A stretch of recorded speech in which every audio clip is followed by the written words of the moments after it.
Chapter 97. They chatted all the way back to the King of England's residence. The servants came to lead the carriage, but they saw Chu Qingyan in their lord's carriage. Everyone was shocked.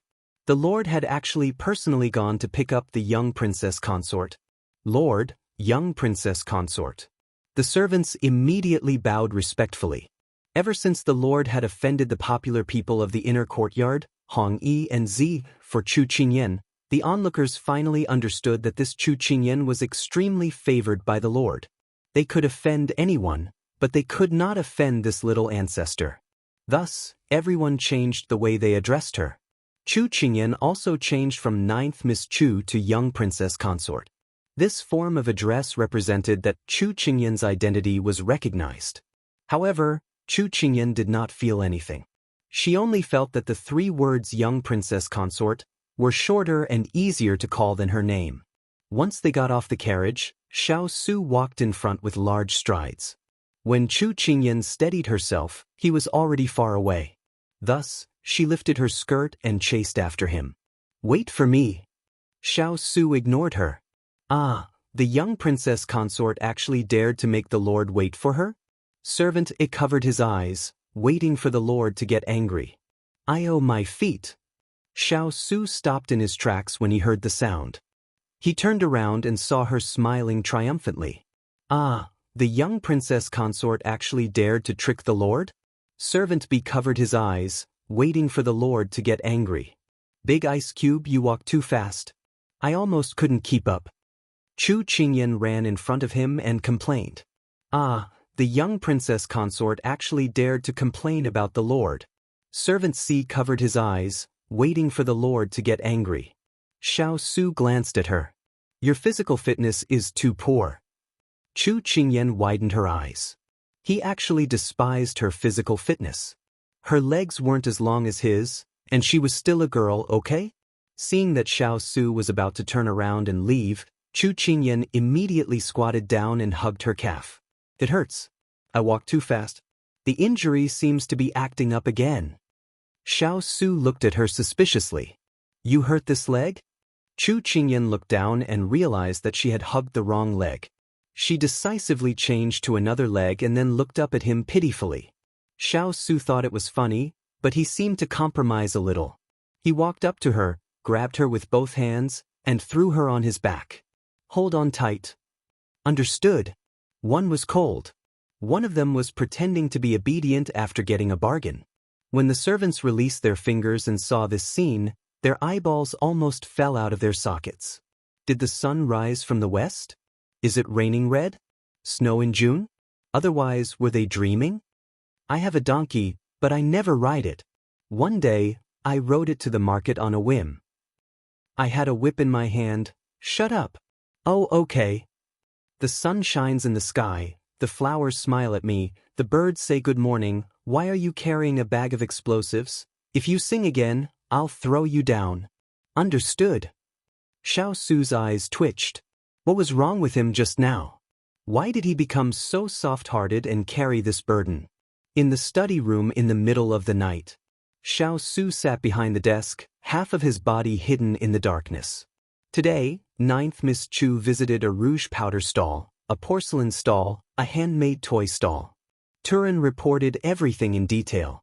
Xiao Su tapped his fingers on the table and listened quietly. Then, she met the eldest son of the Fu family, Fu Anlai, who was beating up an orphan girl. 9th Miss Chu stood up to protect her, Turin said disapprovingly. Xiao Su said lightly, "Continue." Then, Master Su Jian appeared and stopped Fu Anlai. 9th Miss Chu invited him to the tea house, but Turin paused hesitantly. "But what?" Xiao Su looked up at him. But Master Su Jian actually wanted to persuade 9th Miss Chu to shave her head and become a monk. Turin reported truthfully. Xiao Su's fingers stopped tapping on the table. He frowned and said, "Become a monk?" Turin nodded and reported the battle of words between the two of them in the tea house. After listening, Xiao Su's lips curled into a smile. As expected of one of his men, his eloquence could even make Su Jian dizzy. However, his smile quickly disappeared. He took this matter to heart. If it had been someone else, he would have ignored it. However, this person was Su Jian. He would not bring up this matter for no reason. Seeing that Lord was deep in thought, Turin stood still. After a while, Xiao Su came back to his senses and said casually, "You seem to have a problem with Qingyan?" Turin thought that he had concealed it well, but his master must have noticed something from the way he addressed her. He did not deny it and nodded. "Master, it's not that I have a problem with her, but I can't treat her as the future mistress of the prince's residence." Xiao Su looked at him lightly. "Her status has already been determined. You have to do it even if you can't." Turin sensed that his master was protecting her in his words. Although he resisted, he still agreed. "I understand." Knowing that he was upset, Xiao Su said, "She is the King of England's imperial consort, appointed by the retired emperor himself. If someone finds out about this, it will be considered disobeying the imperial edict. You know the consequences." Turin immediately understood that Lord was afraid that someone would take the opportunity to make trouble. He immediately bowed and said, "I didn't think it through. I won't do it again." Xiao Su waved his hand and dismissed him.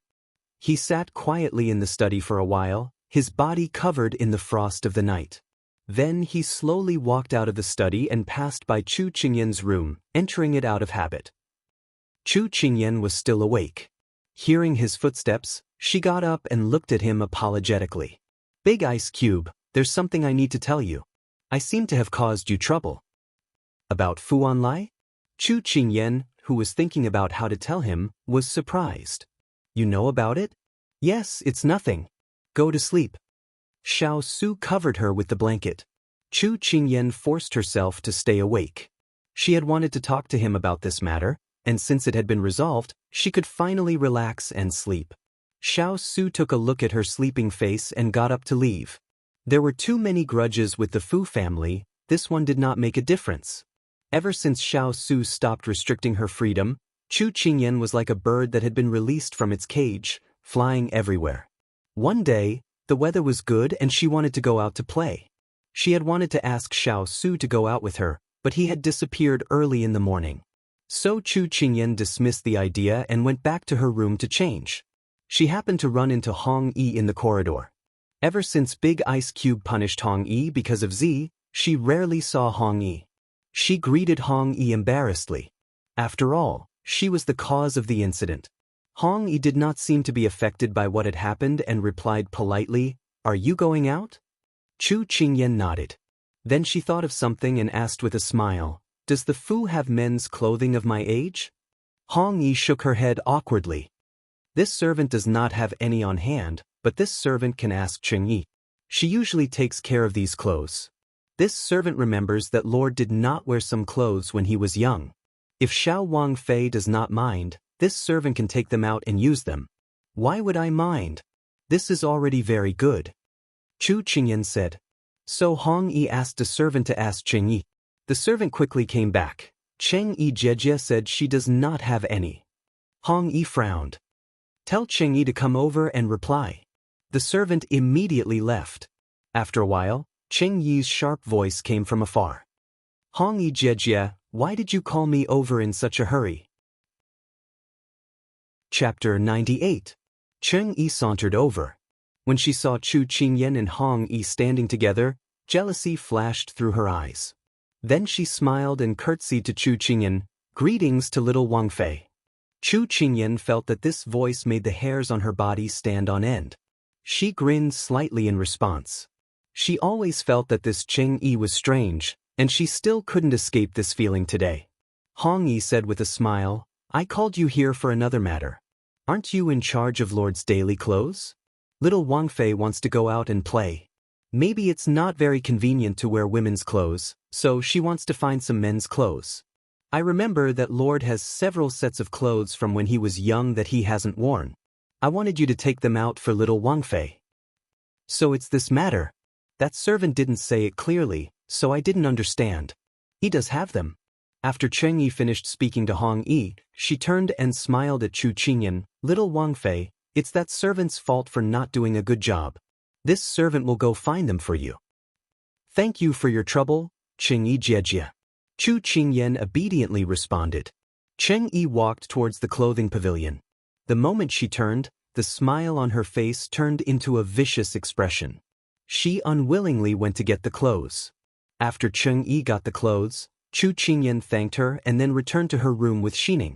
Seeing Chu Qingyan leave, Cheng Yi dropped her fake smile and said to the person beside her, "Don't you feel that she's gaining a foothold in the Wangfu?" Hong Yi smiled slightly. "She's the future mistress. It's normal for her to gain a foothold." Cheng Yi snorted coldly, "But you didn't notice that Lord is becoming more and more attentive to her. What do you think she has that Lord will treat her differently?" Hong Yi looked at her with confusion in her eyes. Maybe little Wang Fei has the ability to make Lord treat her differently. "Why are you in such a hurry?" Being asked by Hong Yi, Cheng almost choked. "Only you can swallow this. I won't allow such a lowly woman to climb to the highest position in the Wangfu." Hong Yi frowned. "Cheng Yi, don't say that. If this reaches Lord's ears, I'm afraid you—" Hong Yi didn't finish, but the two knew what the outcome would be. However, Cheng Yi gave a fake smile. "Hong Yi Jie, I'll only say this to you. You won. You won't disregard our sisterly relationship and report me to Lord." Hong Yi sighed softly. "Cheng Yi, you've been unable to control your mouth since you were young. Of course, I won't say it, but you shouldn't go around spreading it. Otherwise, even I won't be able to protect you." Cheng Yi chuckled with a hint of self-mockery. "Hong Yi Jie, do you think that after Chu Qingyan stabilizes that position, there will still be a place for us?" Hong Yi frowned slightly. Cheng Yi didn't wait for her to reply and continued, "Do you still not understand Ziyi's situation? This Chu Qingyan is still young, but her schemes are not shallow. If it wasn't for her indulgence, would Zi have been taken back to be re-educated in less than 3 days? And because of this, you have lost face in front of Lord. I think this is just the beginning. As long as she has a certain amount of power, the first people she will get rid of are us 7 maidservants. Hong Yi Jie, you should also make plans early so that you don't end up in a bad situation." Cheng Yi sighed, left a meaningful look, and then turned to leave. Hong Yi thoughtfully looked at Cheng Yi's departing figure, then revealed a faint smile. Cheng Yi wanted her to be the one to stand out, so she was trying to make her look bad. If she made the first move, she might be able to help her get rid of Chu Qingyan, this thorn in her side. But she wasn't an impulsive 15 or 16-year-old girl who could be intimidated by others. Hong Yi smiled and slowly left, as if nothing had happened. She didn't need to get involved in this muddy water. Chu Qingyan naturally didn't know what the 2 maidservants said after she left. After she returned to her room and changed her clothes, she felt that they fit her very well. She heard that these were the clothes that Big Ice Cube wore when he was 6 or 7 years old. Chu Qingyan looked at her own 10-year-old body and suddenly felt infuriated. She comforted herself that boys and girls grew up differently. She developed late, not underdeveloped. After comforting herself, Chu Qingyan pulled Xining out of the room. This time, the one waiting for her outside the door wasn't Turin, but Hualing. When Hualing saw Chu Qingyan come out dressed as a man, his eyes lit up. Such a beautiful young man. Faced with Chu Qingyan's wide eyes, Hualing came back to his senses. He gave a few soft coughs and said unnaturally, "Little princess, Turin isn't feeling well, so let Hualing come over to serve." Chu Qingyan looked at him suspiciously. Last time when father came, Hualing seemed to have used this excuse to trick Turin into guarding the study. Hualing didn't know that Chu Qingyan had seen through the back and forth between him and Turin. His heart was filled with resentment. Didn't he just scheme against Turin once? This time, he was tricked by him with the same excuse from before. Towards Turin, Chu Qingyan clearly had a much better impression of Hualing. At least Hualing was kind to her on the surface. Also, he and her father had a strong affection for each other before. Although this was just her own guess, it shouldn't be wrong. "Let's go, Hualing Darren," Chu Qingyan said to him with a playful smile, just like a child. Hualing's eyes twitched. He was a first-class fierce cavalry expert by the Lord's side. How could he suddenly be reduced to a little girl's manservant? In the words of old Master Chu, it was one thought to go to heaven and one thought to go to hell. But this was the task given by the Lord. He and Turin did not dare to slack off. So no matter how proud he was of his identity, he could only be a follower right now. But what was worth consoling was that the person he was protecting was not low in status. At least, she was their future little princess, although it might be temporary. So the group of people went out again. A few days ago, after studying the tourist route of the capital, it should be said that it was a list of interesting scenic spots. Chu Qingyan decided to go to the street by the East Gate this time. She heard that there were many strange things there. If she liked to hunt for novelty, she could go there for a walk.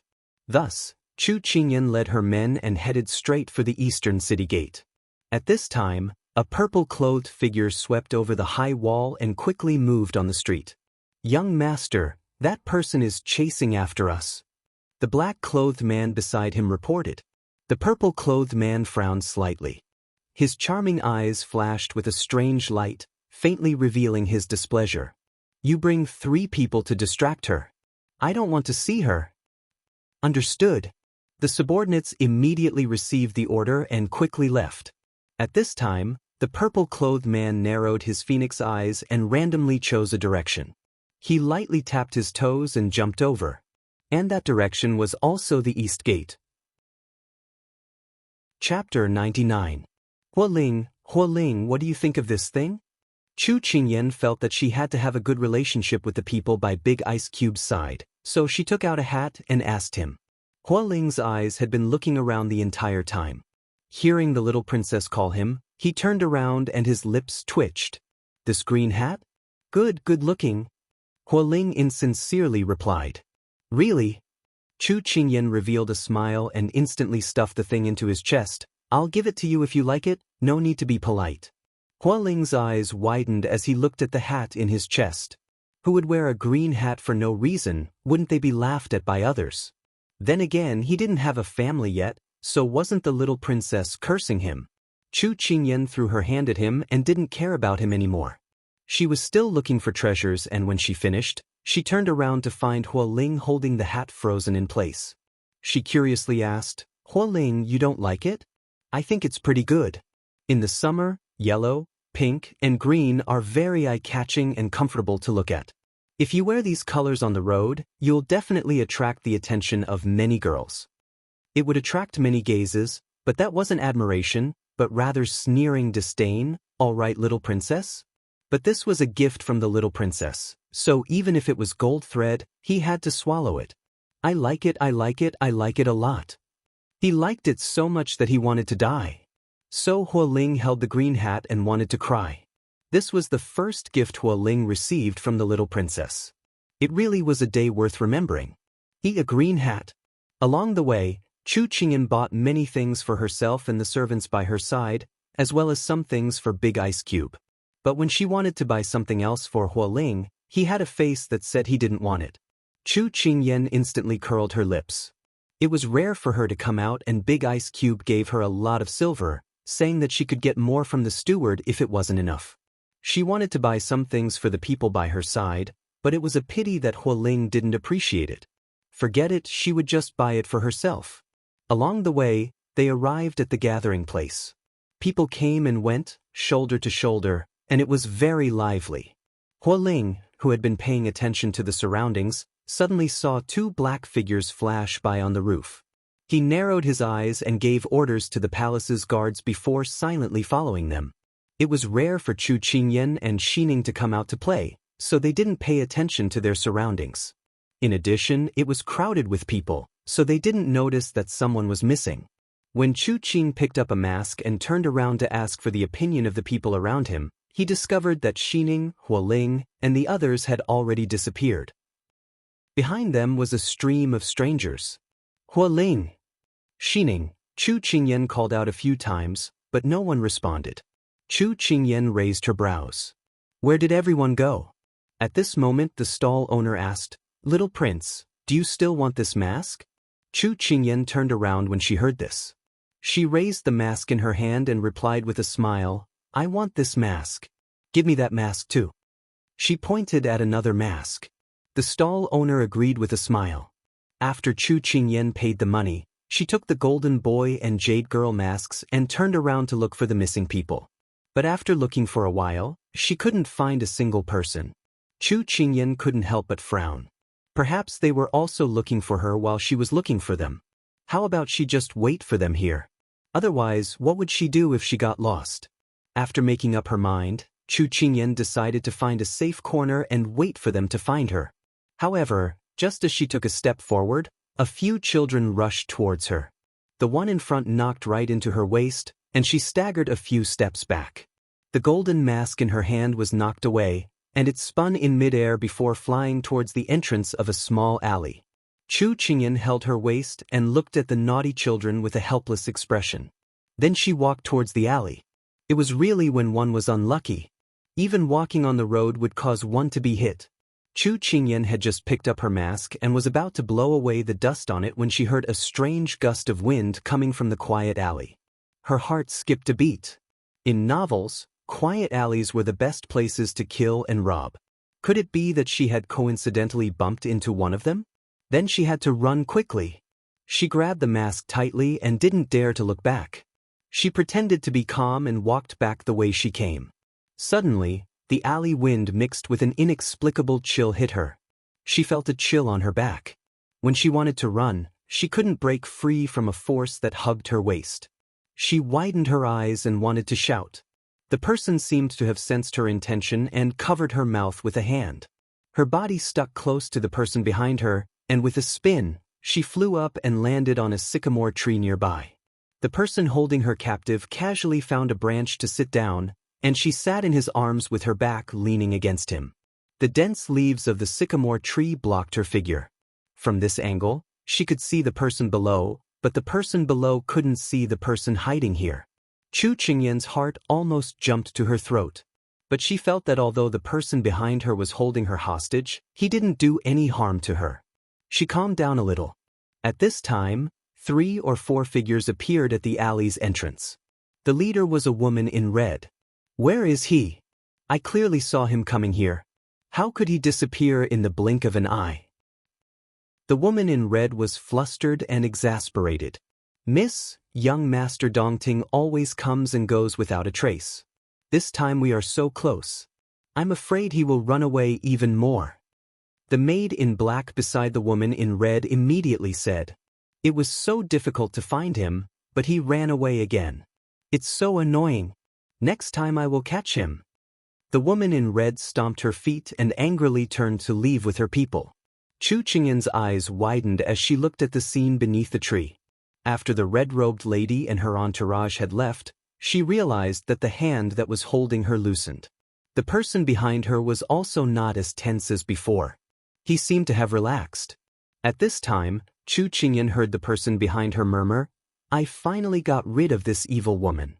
The voice was charming, like a night elf singing in a low voice. Chu Qingyan sighed inwardly. What an elegant and magnetic voice.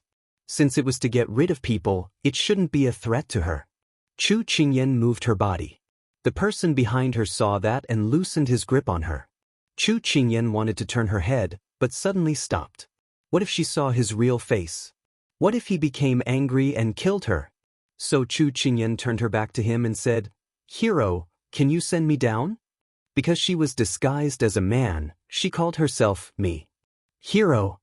The person behind her repeated these 2 words with interest. It was the first time he was called a hero. He seemed to be very amused.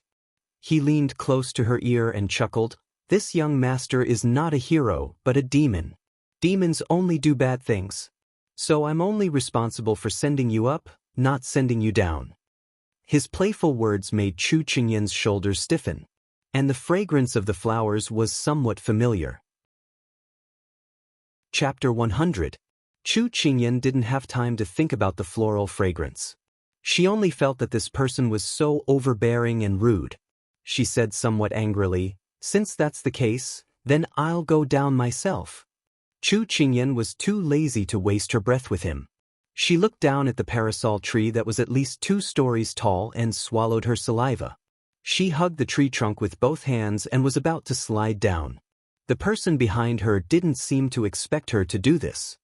He raised his eyebrows and lifted her up, placing her back on the branch. Chu Qingyan only felt the world spin, and then she was changed in another direction. When she opened her eyes, she saw the person in front of her.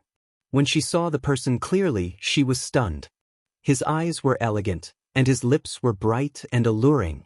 Wearing a purple robe, coupled with those devilish phoenix eyes and charming temperament, he was simply an evildoer. The jade pool was second to none, and his zifu was unparalleled. She couldn't help but think of a poem. There was a beauty in the north, peerless and independent. A glance could topple a city, and another glance could topple a country. But when she saw that there was an Adam's apple on that smooth neck, she instantly widened her eyes. So this wasn't a beauty, but an evildoer youth. Recalling that someone had called him young Master Dongting, she finally recovered from the shock of the beauty being a man. Higashio Motetsu, who had long been accustomed to being stared at like this, raised his eyebrows. He put his hands behind his head and leaned against the tree trunk. He lazily said to her, "If you want to cripple your leg, then jump. This young master won't stop you." Chu Qingyan was stunned for a moment, then she looked at the person in front of her. "This one has no grievances with you. It's this one's bad luck to be held hostage by you. If young master is willing to send this one down, then we won't owe each other anything today. If we meet again in the future, we'll go our separate ways. What does young master think?" When Higashio Motetsu heard this, he finally looked at the youth in front of him. He was fearless in the face of danger and moved with reason and emotion. It really didn't seem like the intelligence and rationality that a 10-year-old child should have. Red lips, white teeth, and fair makeup. It had to be said that the youth in front of him had a likable face. Higashio Motetsu playfully teased her, "What if I'm not willing?" The smile on Chu Qingyan's face stiffened, then she became angry. "You don't want me to go down, and you don't want to send me down. What do you want to do?" "What I don't want to do is being willful." Higashio Motetsu. She didn't know when he had taken the mask, but he didn't to her face, revealing his charming phoenix eyes' face. Her decided twos, she to reason to the points to, and not to waste her to speak, she also closed her eyes and leaned against the tree, Ikes, to stop to speak. To her to stop, he twos to he test that he, and then he to be mocked her. Twos. He to she he. To bees to be towned by himself. Two. Don't tell me you don't want to go down? Chu Qingyan crossed her arms and looked at him. So what if I talk? So what if I don't talk? Don't tell me you'll let me go down if I talk to you for a bit? That's not impossible. Higashio Motetsu took off the mask on his face and smiled evilly. Chu Qingyan didn't want to bother with him. Maybe this person was bored to death and wanted to tease her. As long as she ignored him, he would feel bored and leave. Seeing Chu Qingyan's silence, Higashio Motetsu suddenly felt that this youth was really interesting. It was rare to see such a cute youth in Sichuan. Just as he was about to tease her again, he suddenly heard a few calls from below. "Miss, Master." Hearing this voice, Chu Qingyan knew that Xining and the others had come to look for her. She immediately wanted to open her mouth and say that she was on the tree, but a hand suddenly appeared out of nowhere and covered her mouth. Her hands were locked behind her back and the cold book cover couldn't suppress her anger. She angrily glared at the person in front of her and said to him with her eyes, "What do you want to do?" "Fun willful." He answered her with his lips. When Chu Qingyan understood his lips, she was furious, but she knew that she couldn't do anything to him. At this time, Xining's voice had gradually faded away. Perhaps because she didn't respond, he thought that she wasn't here and went somewhere else to look for her. So at this time, Chu Qingyan simply ignored him. Higashio Motetsu felt those soft lips against his palm, bringing about an itch. He restrained himself and saw that those people had gone far away before he released his grip on her. His eyes looked at her playfully. "You're a girl?" Although it was a question, his tone was certain. "So what if I am, so what if I'm not?" Chu Qingyan indifferently replied. "Nothing much." Higashio Motetsu lazily leaned against the tree trunk, his hands still playing with her mask. He then looked up at her and asked with a teasing smile, "Little girl, why don't you follow this young master and travel freely?"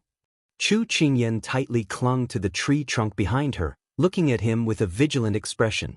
Seeing that Chu Qingyan was like a hedgehog with spikes all over her body, Higashio Motetsu suddenly smiled, like a rose blooming on a white jade wall, dazzling and frightening. What are you afraid of? It's not like I want to eat you. The more he said, the worse it got. Chu Qingyan looked into his eyes and said disdainfully, follow by your side and be your servant girl? Eat and sleep in the open? Be hunted down all day long? Higashio Motetsu seemed to have heard a funny thing, as he gave a low laugh and then clarified, following by my side, even if you have the identity of a servant girl, you'll have a more comfortable life than a young miss of an aristocratic family. Eating and sleeping in the open is impossible. You'll only have a table full of fine wine and a table full of delicacies. Things like being hunted down will only happen occasionally. Chu Qingyan didn't know if what he said was true or false, but to her, it didn't matter. She met his devilish phoenix eyes and said clearly, this little girl still prefers a peaceful and steady life. Many thanks for young master's good intentions. Higashio Motetsu saw that this little girl was stubborn and felt that it was even more interesting. But seeing that it was getting late, he raised his hand and pinched her pink cheeks. Forget it, I'll take it that you have eyes but can't see gold and jade. Chu Qingyan felt that this person's touch was really annoying. Just as she was about to slap his hand away, she fell into his embrace and jumped down from the tree. When she steadied herself, that person had already left. Little girl, if fate wills it, we'll meet again. Chu Qingyan turned around and only had time to see that person's back facing her as he shook the mask in his hand. Then with a stomp of his feet, he turned into a purple wind and disappeared into the sea of people. Chu Qingyan pinched the jade maiden mask in her hand, feeling somewhat indignant. What a strange person. She hoped that they wouldn't meet again until they died of old age. But who knows, when you want to find a person, you won't be able to find them even if you climb over mountains. And when you don't want to see a person, you'll meet them wherever you go. However, many years later, that person's hand caressed the golden maiden mask, his expression complex yet gentle. When the golden wind and the jade do meet, it will surpass countless people in the human world. Chapter 101. When Chu Qingyan walked out of the small alley, she didn't know which direction to go to find Xining and the others, but she heard someone loudly calling out her name. She turned around and saw Xiao Ran standing in the sea of people.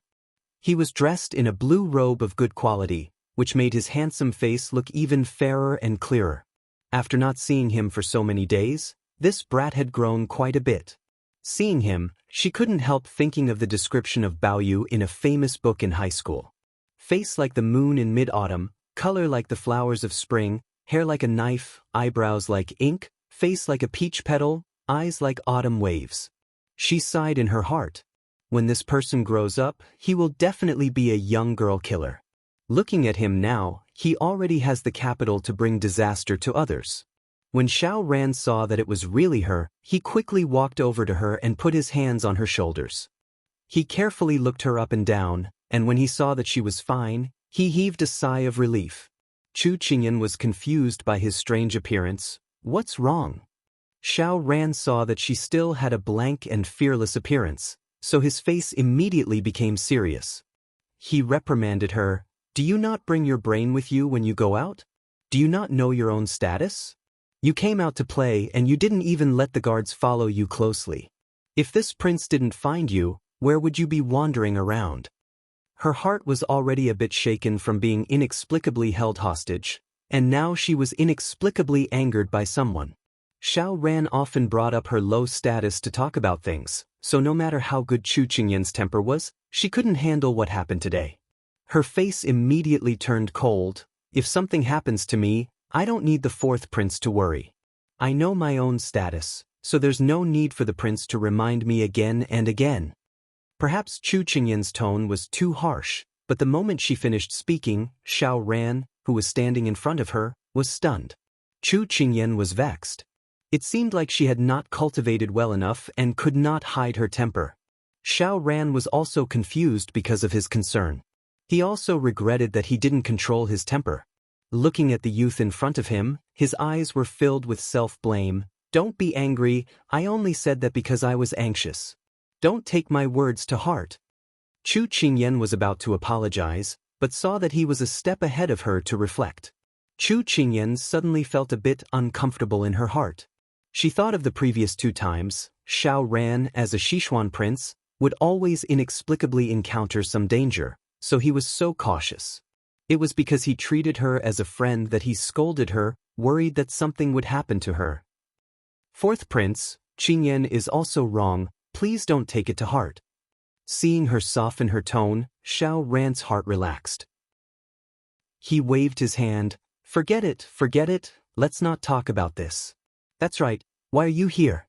If I didn't go to the king's palace and heard that you came out to play and wanted to try my luck to find you, but I met Xining and Huoling who were looking for you, I wouldn't have known that you were lost. Tell me, if I didn't find you first, wouldn't you be crying? Chu Qingyan rolled her eyes at him. Do you think I'm an idiot? If I can't find the way, I can't ask people. With a mouth under my nose, I could have found the king's palace by asking people. Who would be stupid enough to wait until the sky turned dark? Xiao Ran felt that she was right, so he ordered a servant to report his safety to Huoling and the others. Then he walked side by side with Chu Qingyan. Is there anywhere else you want to play? Xiao Ran looked at the bustling crowd and his interest was piqued. After experiencing everything that happened today, Chu Qingyan was no longer in the mood, but seeing Xiao Ran's excited face, she felt that it wouldn't be good to ruin his mood. After all, he had come here to find her. What about you? What do you want to play? Chu Qingyan tilted her head and asked him. Xiao Ran shook his head in a daze. Although I grew up in the capital, I am completely unfamiliar with this place because Imperial Mother never let me leave the palace to play. She said that the people outside are sinister. The few times I sneaked out was to find you and eldest brother in the king's palace to play. As for other places, I've heard of them, but I've never seen them before. Chu Qingyan suddenly felt that it wasn't that easy to be a prince. Xiao Ran and Xiao Su were also like this. One was like a golden canary that was locked up in a magnificent palace, and the other was exiled to fight on the battlefield since he was young. Thinking of this, she sent a look of sympathy to Xiao Ran, but she did not expect him to be sharp enough to notice it. He protested the entire way. Take back your eyes like you're looking at a puppy. Otherwise, do you believe that I won't dig out your eyeballs and make them into skewers? Chu Qingyan did not believe his outwardly strong words. She pointed at the Tonghulu skewers and asked, Does the fourth prince want to eat that? What is that? Xiao Ran's eyes were instantly attracted and he forgot what he wanted to say before. Tonghulu, it's sweet and sour. Chu Qingyan did not forget to give it a little advertisement. It looks pretty good. Xiang Yu, buy it for this prince. Xiao Ran immediately said to the servant beside him. Yes. Xiang Yu immediately went to carry out the order. After a while, Chu Qingyan turned her head to look at Xiang Yu, who was carrying the Tonghulu skewers. She then looked at Xiao Ran, who was holding the Tonghulu skewers in his left hand and right hand. She suddenly felt like Granny Lu entering the Grand View Garden. Xiao Ran saw that she was looking at him and ordered Xiang Yu, pull one out and give it to Qingyan to eat. Xiang Yu pulled one out from the straw skewers on her shoulder and handed it to Chu Qingyan. Chu Qingyan looked at the Tonghulu skewers in her hand and then looked at the strange gazes everyone was giving her. She suddenly felt like she couldn't eat anymore. She really was drunk. How was she supposed to go shopping while carrying such a large Tonghulu skewers? After strolling around the streets for nearly an hour, Huoling had already brought people to pick her up.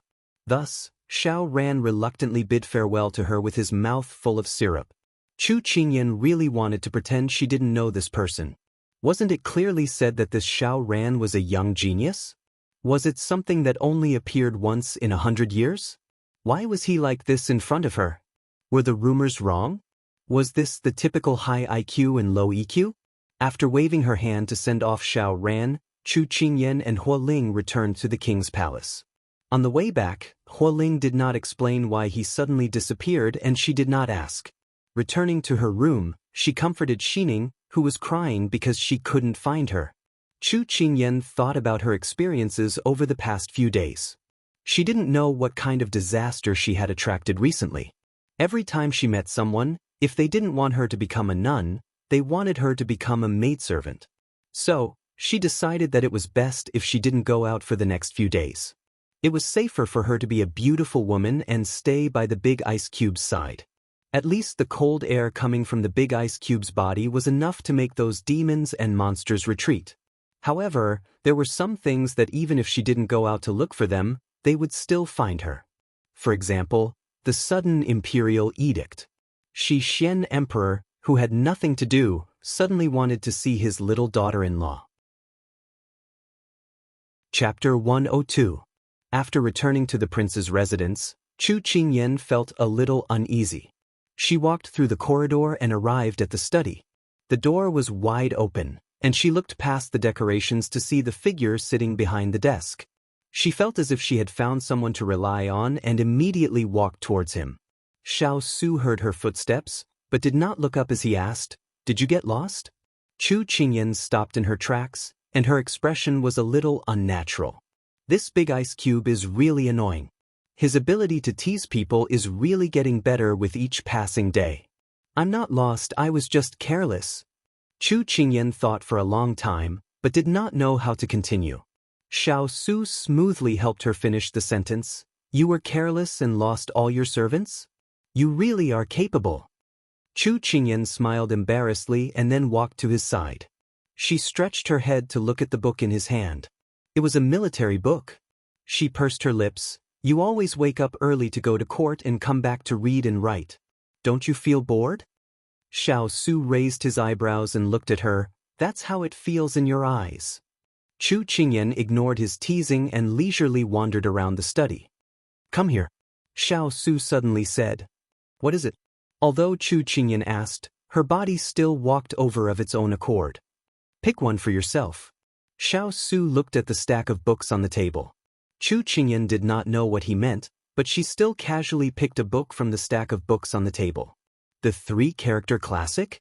She looked at the other books. Rules for Disciples, the Analects of Confucius, Mencius, what for?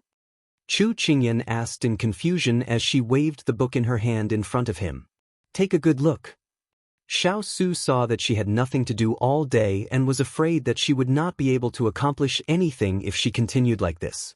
Because the books on his bookshelf were too profound, he was afraid that she would not be able to understand them.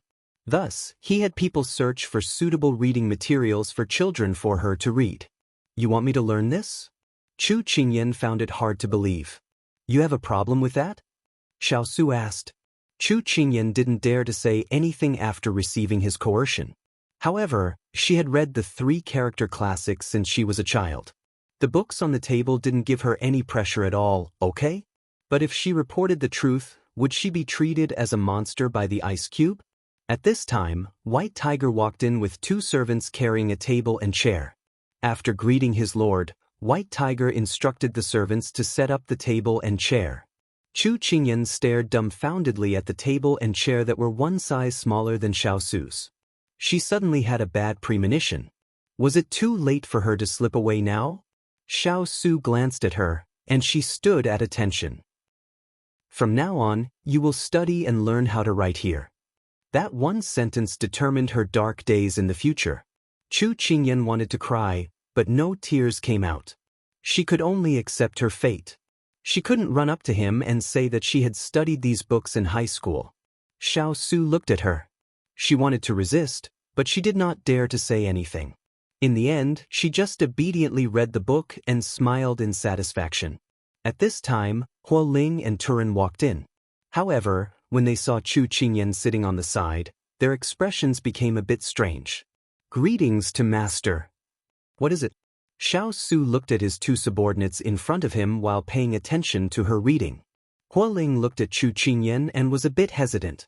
Xiao Su said indifferently, "It's fine. Speak." Seeing that their master did not hide anything from Chu Qingyan, Huo Ling and Turin looked at each other.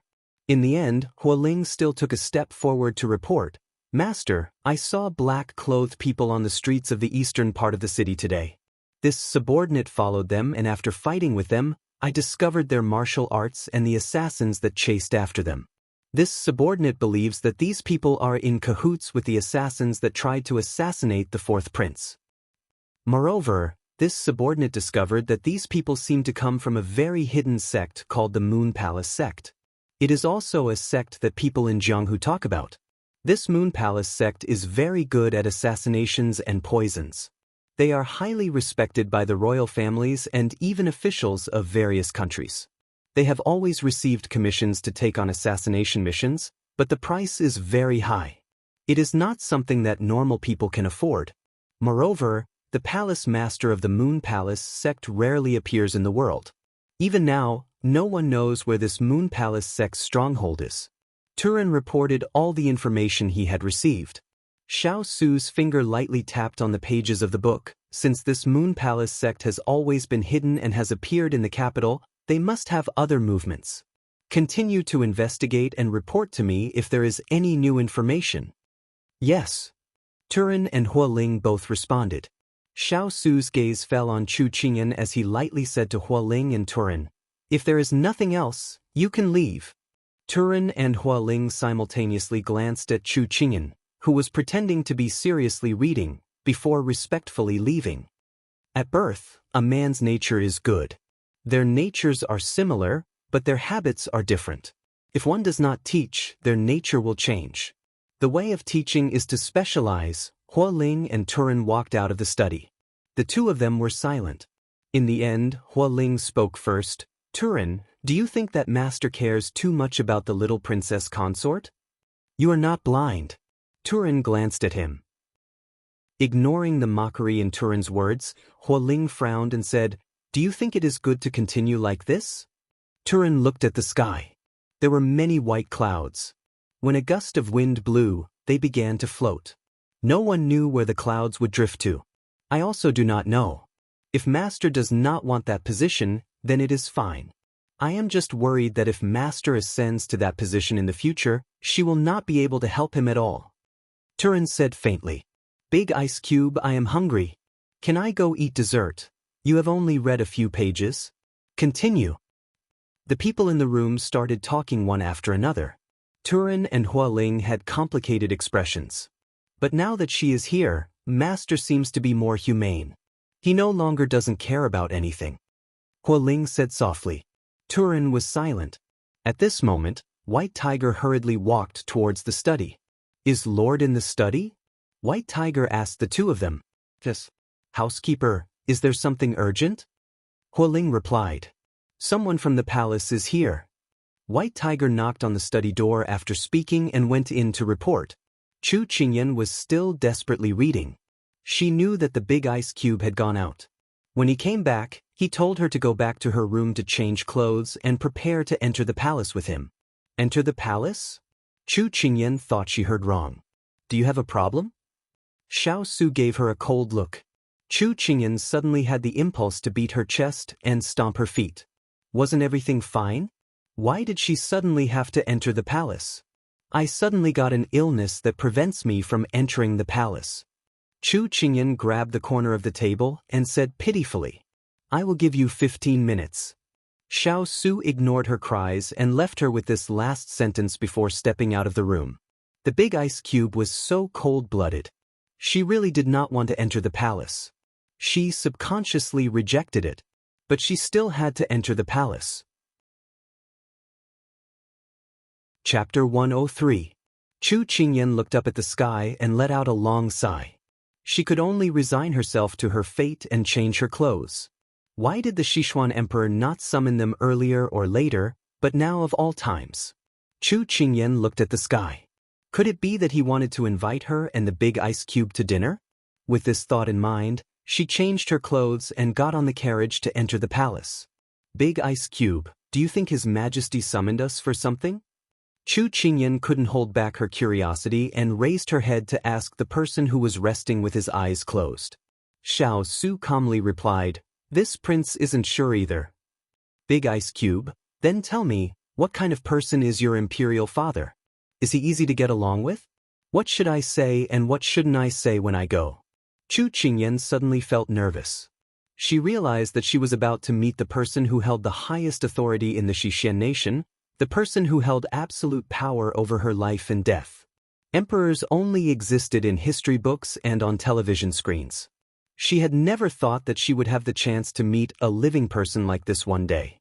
However, Chu Qingyan, who was immersed in her own emotions, didn't notice that Xiao Su's expression changed slightly after she asked, "What kind of person?" In reality, he didn't know either. After he turned 10, his impression of his imperial father had become fainter and fainter.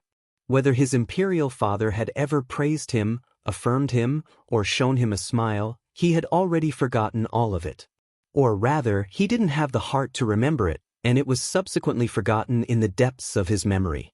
It wasn't until the young girl in front of him blinked her large eyes that he pulled himself out of his thoughts. The less you say, the less you make mistakes. It's good that you don't do anything. Chu Qingyan was stunned. Was this how the big ice cube handled things?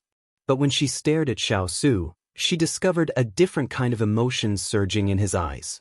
It wasn't as cold as usual, and there was a hint of melancholy. Her heart couldn't help but clench. She moved closer and carefully asked, "Big ice cube, what's wrong? Did I say something wrong?" Xiao Su lowered his head and looked into her eyes. They were clean and clear, like a curved stream, so clear that he could see the bottom. The strange grief in his heart slowly dissipated in her stream. He raised his hand and stroked her head, sighing softly. "So, the less you say, the less mistakes you make. Tisk." Chu Qingyan immediately turned her face away. Big Ice Cube must be teasing her. Xiao Su curled his lips and his mood improved for no reason. However, this girl seemed to be becoming more and more open with him. Was this a good thing or a bad thing? Xiao Su was a little puzzled. At this time, the carriage suddenly stopped moving forward. Chu Qingyan immediately looked at Xiao Su. Gu Yi's voice came from outside the carriage. "Lord, it's the second prince." "The second prince? Xiao Yao? That dissolute and unrestrained prince?" Chu Qingyan's mind instantly flashed with the image of a dispirited man with green eyes who indulged in sensual pleasures. It was said that this second prince did not love his country, but loved beauties. Therefore, Chu Qingyan was very curious about this second prince who was rumored to be excessively licentious. "Nin," Xiao Su calmly replied. Thus, the carriage's curtains were pulled up from the outside. Chu Qingyan sat inside the carriage and opened her eyes wide to look around. She wanted to see this famous second prince. "I say, eldest brother, you're really not a good friend. You've been back for so long. I asked you to come to my residence for a visit, but you refused. You've really made this subject brother very sad." Before Chu Qingyan could see anyone, she heard a leisurely and casual voice coming from the side of the carriage. Just by listening to this voice, it was clear and bright but also free and easy. It was hard to associate this voice with the rumored licentious second prince. As soon as the voice fell, the person riding the horse also arrived in front of the carriage. The person was dressed in a green robe, his black hair held up high by a golden hairpin. The front of his robe was slightly open, revealing his exquisite collarbone. He was leaning against the back of the horse with a relaxed expression. Only when he looked at Xiao Su did he become alert. "What a dissolute and unrestrained man. The smell in your residence isn't good." Xiao Su did not give him any face and directly replied. Xiao Yao was stunned at first, but then he understood the meaning behind his words. He couldn't help but laugh loudly. "Eldest brother, what's wrong with the smell of those rouge powders? They're soft and tender and alluring, with cherry lips and willow waists. They're fat and thin. They have a unique taste." Speaking up to here, Xiao Yao seemed to have thought of something and smiled at him. "That's right. Eldest brother has never liked those vulgar powders. How about this subject brother wait for the next time I come across a peerless beauty and invite the eldest brother to my residence for a chat." Xiao Su coldly looked at him. "Just mind your own business. Ben Wang doesn't need it." Chu Qingyan looked in disbelief at the person in front of her. He could actually say such things in front of so many people. It really was, as the rumors said, indulging in sensual pleasures. But it was a pity that such a good body was wasted. But Chu Qingyan looked at this person. Even though his words were full of laughter, his eyes were very bright. She faintly felt that this person was not as he appeared on the surface. "Eldest brother really hasn't changed at all," Xiao Yao said uninterestedly. Then he thought of something and poked his head into the carriage to look. "Right, I heard that you are very fond of that little princess. Have her come out for me to see if she's a feast for the eyes. Xiao Su raised his eyes to look at him. Stop before you go too far. Xiao Yao suddenly shivered. Eldest brother's eyes seemed to have frozen.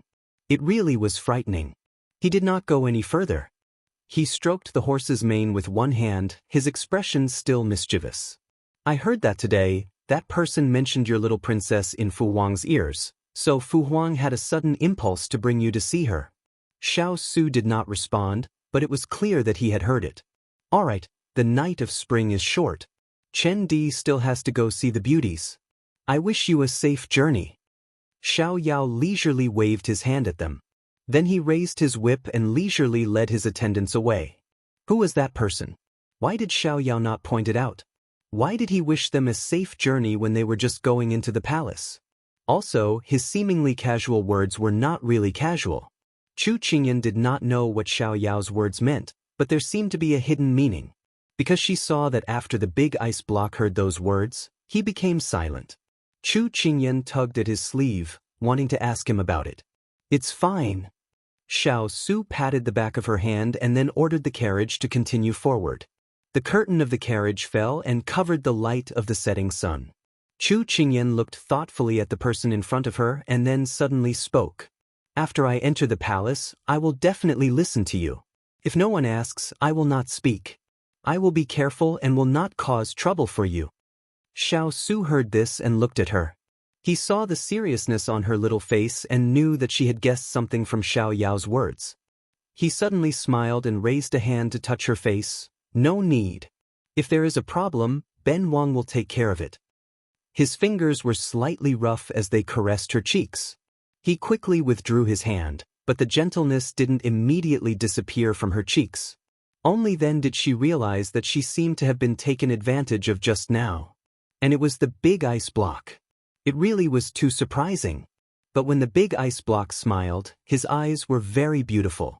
It was a pity that his face was covered by the mask and she could not see his face. She was not happy. Chapter 104. After another quarter of an hour, they arrived at the palace gates. Chu Qingyan got off the carriage and looked at the towering palace walls. She couldn't help but sigh at Big Ice Cube. This was the first time she had seen such a tall wall in her life. Xiao Su's face darkened when he heard this. He grabbed her collar and walked into the palace. Chu Qingyan didn't know that his face would change so quickly. She must have been seeing things when he was so gentle in the carriage just now. After entering the palace, there was a wide road paved with green bricks. Along the way, there were guards every 5 steps and a small imperial guard every 10 steps. There were no flowers or trees, only cold armor. Chu Qingyan looked at the heavily guarded palace and sighed inwardly. As expected, this was the most important place in the country. Even a fly couldn't get in. But she quickly looked away and warned herself that from the moment she entered the palace gates, she had to be careful with her words and actions. Therefore, she couldn't look around right now. Big Ice Cube's status in the imperial family was already a bit delicate. Now, she couldn't bring trouble to him. After passing through a place that looked like a square and passing through a corridor, there was a eunuch waiting there to lead the way. Greetings to His Royal Highness. An old eunuch without a beard bowed to Xiao Su. Looking at his attire, he should be a eunuch with some status in the palace. Eunuch Xiao, sorry to trouble you to wait, Xiao Su said lightly. I don't dare. Eunuch Xiao turned to look at Chu Qingyan with a smile and then asked, This is the 9th young miss of the Chu family? She's so smart and cute. Originally, he wanted to say that he and Prince Ing were a match made in heaven, but looking at their height and age, no matter how eloquent he was, he didn't dare to say it out loud. Xiao Su said to Chu Qingyan, This is Imperial Father's favorite, Eunuch Xiao. Chu Qingyan obediently bowed. Hello, Eunuch Xiao. This servant doesn't deserve such praise. Eunuch Xiao hurriedly avoided Chu Qingyan's bow. He originally thought that since Chu Qingyan was only a 10-year-old child from the countryside, her words and actions would not be presentable. However, when he saw her standing beside the King of England, looking straight ahead with a slight and well-behaved smile on her face, if he did not know the inside story, he would have thought that she was a young lady from an aristocratic family. However, he had to admit that this Chu Qingyan's appearance was outstanding. At least among these aristocratic families, she could be said to be one of the best. Let's go. Xiao Su didn't like small talk, so he said coldly. This servant is confused. His Majesty should be anxious from waiting. Please follow this servant. Eunuch Xiao bowed and raised his hand to point in the direction. Xiao Su then led Chu Qingyan forward in large strides. The vermilion pillars of the palace seemed to extend forward without end, passing through the walkway. They turned and walked onto the white arch bridge. What entered their sight was a long corridor built on the surface of the water. Rippling waves of the lake surrounded the bottom.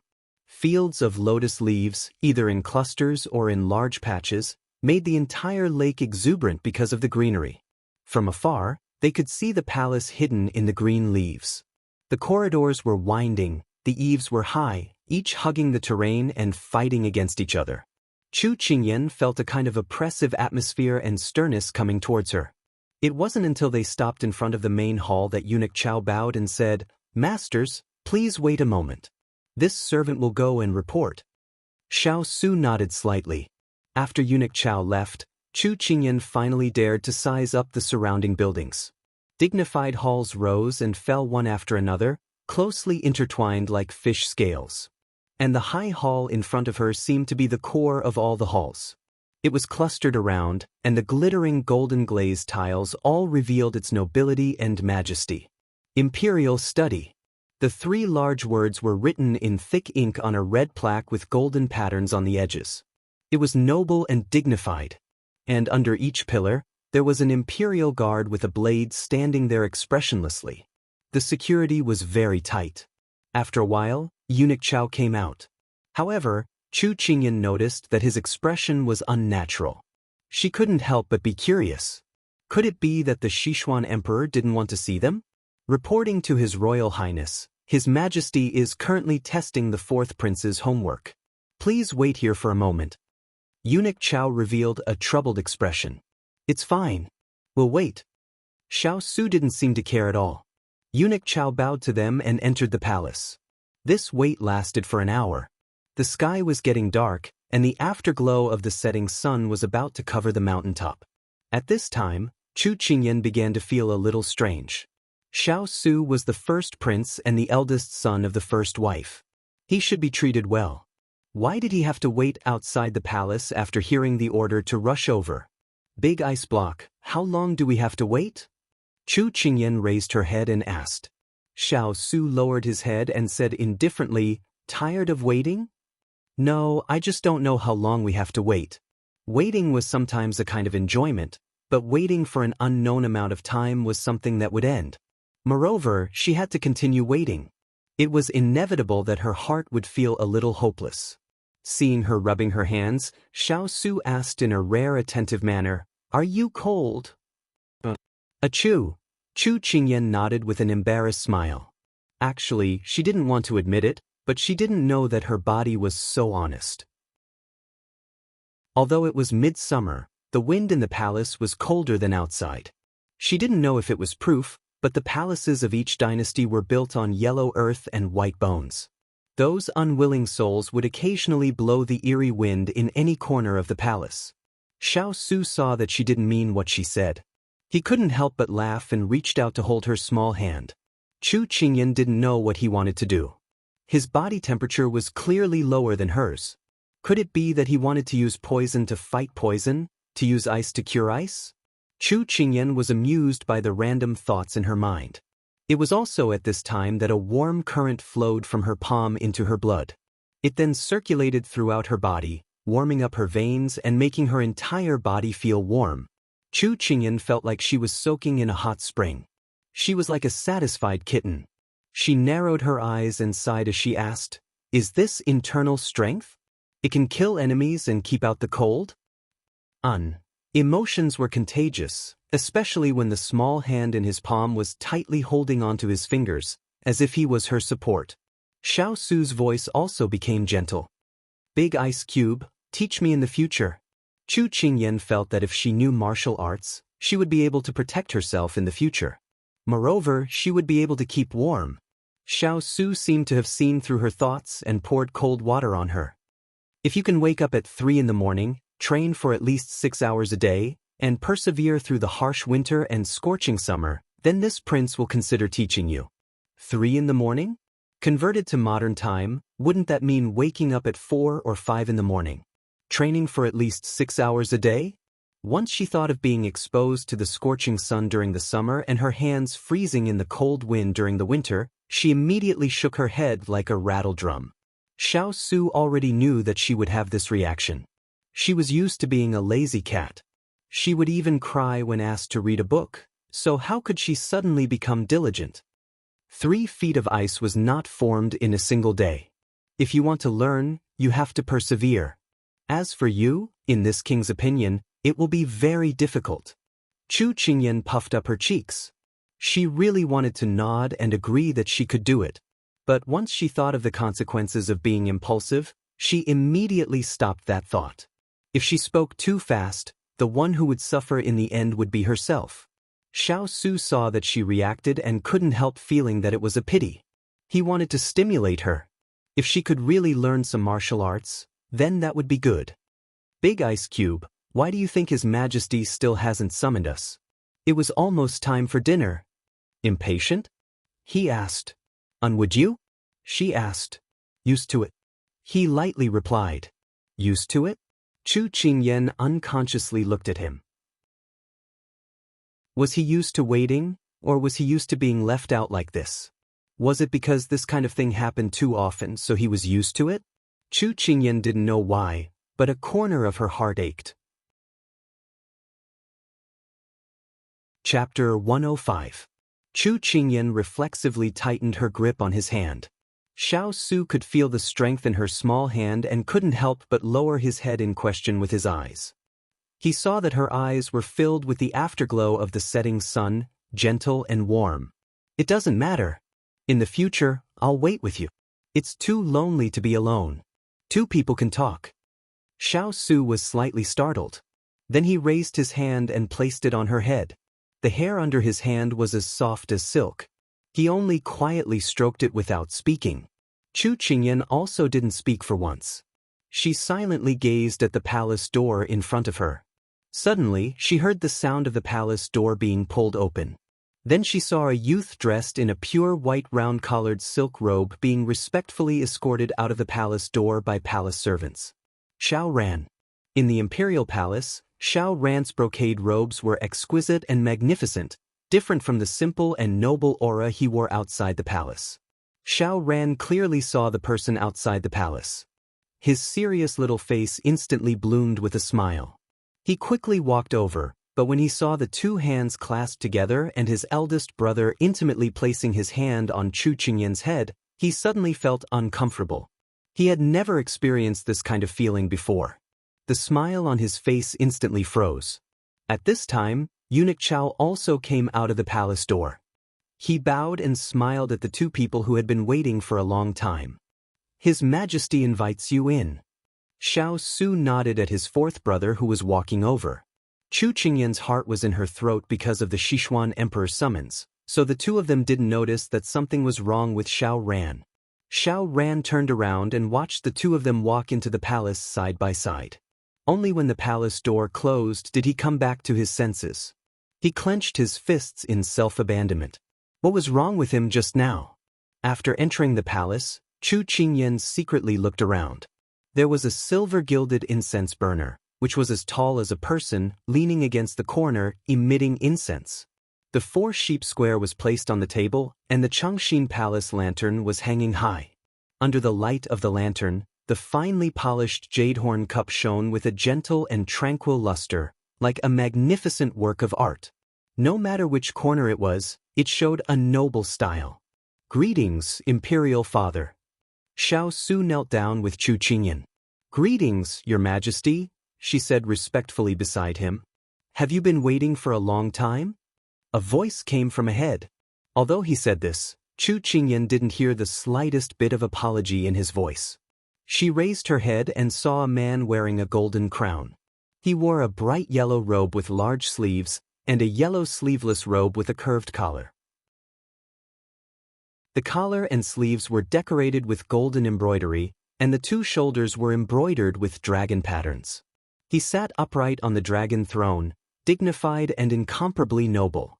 Chu Qingyan focused her eyes and saw the Sichuan emperor's appearance. He had a high nose bridge, thick ears, a tall and sturdy figure, and sword-like eyebrows and tiger-like eyes. The appearance of an emperor was obvious. Not bad. While secretly sizing him up, Chu Qingyan heard the person beside her calmly reply, "This is the girl of the Chu clan?" The Sichuan emperor turned to look at Chu Qingyan, who was slowly getting up, and raised his eyebrows slightly. "Yes," Xiao Su replied. "Raise your head and let Chen have a look." The Sichuan emperor ordered Chu Qingyan. Chu Qingyan obediently replied, "Yes," and then raised her head. The West Xian emperor had seen countless people, and when he saw Chu Qingyan's delicate features, he knew that she would definitely become a beauty in the future. The West Xian emperor couldn't help but frown. However, when he thought about her lowly status, he smiled again and said insincerely, "Not bad, not bad. Your emperor grandfather has a good eye for women." Chu Qingyan's mouth twitched. This person in power really knew how to talk nonsense. The emperor emeritus hadn't even seen her before, so how could he say that he had a unique eye for a wife? Wasn't he just lying through his teeth? "Many thanks to Imperial Grandfather and Imperial Father for your love," Xiao Su replied calmly. "Although Qingyan is young, you still have to take care of her. Don't only care about yourself and play with swords all day long. I don't even know what you're blindly busy with," the Sichuan emperor said indifferently. Chu Qingyan couldn't help but sneer. Although the Sichuan emperor said that he wanted Xiao Su to take care of her, his words were actually mocking him. She didn't understand how the Sichuan emperor saw that Xiao Su was blindly busy. "Haven't I been ordered around by you all day long?" She felt a little indignant on behalf of Xiao Su, but his status was there. If he was right, then he was right. If he was wrong, then he was right. Xiao Su's eyes darkened. "I understand." After teaching Xiao Su a lesson, the Sichuan emperor turned his attention to Chu Qingyan. "I heard that Ranner has been getting along well with you recently?" Chu Qingyan wasn't prepared for the Sichuan emperor's question. She was a little startled, but her thoughts quickly connected the dots. She immediately replied, "The fourth prince is very approachable. He gets along well with the people in the King of England's residence." The Sichuan emperor finally looked at Chu Qingyan. She actually understood the meaning behind his words. He didn't know if she was really smart or if she had just answered by accident. The Sichuan emperor didn't answer Chu Qingyan. Instead, he looked at Xiao Su. "Your fourth brother's homework has been tight recently. If there's nothing to do, don't let him play at your place. It's not worth it if his studies are delayed." Chu Qingyan was about to explode. "Which eye of yours saw the big ice cube let your precious fourth prince come to the residence? It's clearly his favorite, okay? Don't confuse right and wrong, okay? The younger generation doesn't like you when you act like this, okay?" Chu Qingyan suspected that this old man didn't want to see her at all. He just wanted to use this opportunity to teach her and the big ice cube a lesson.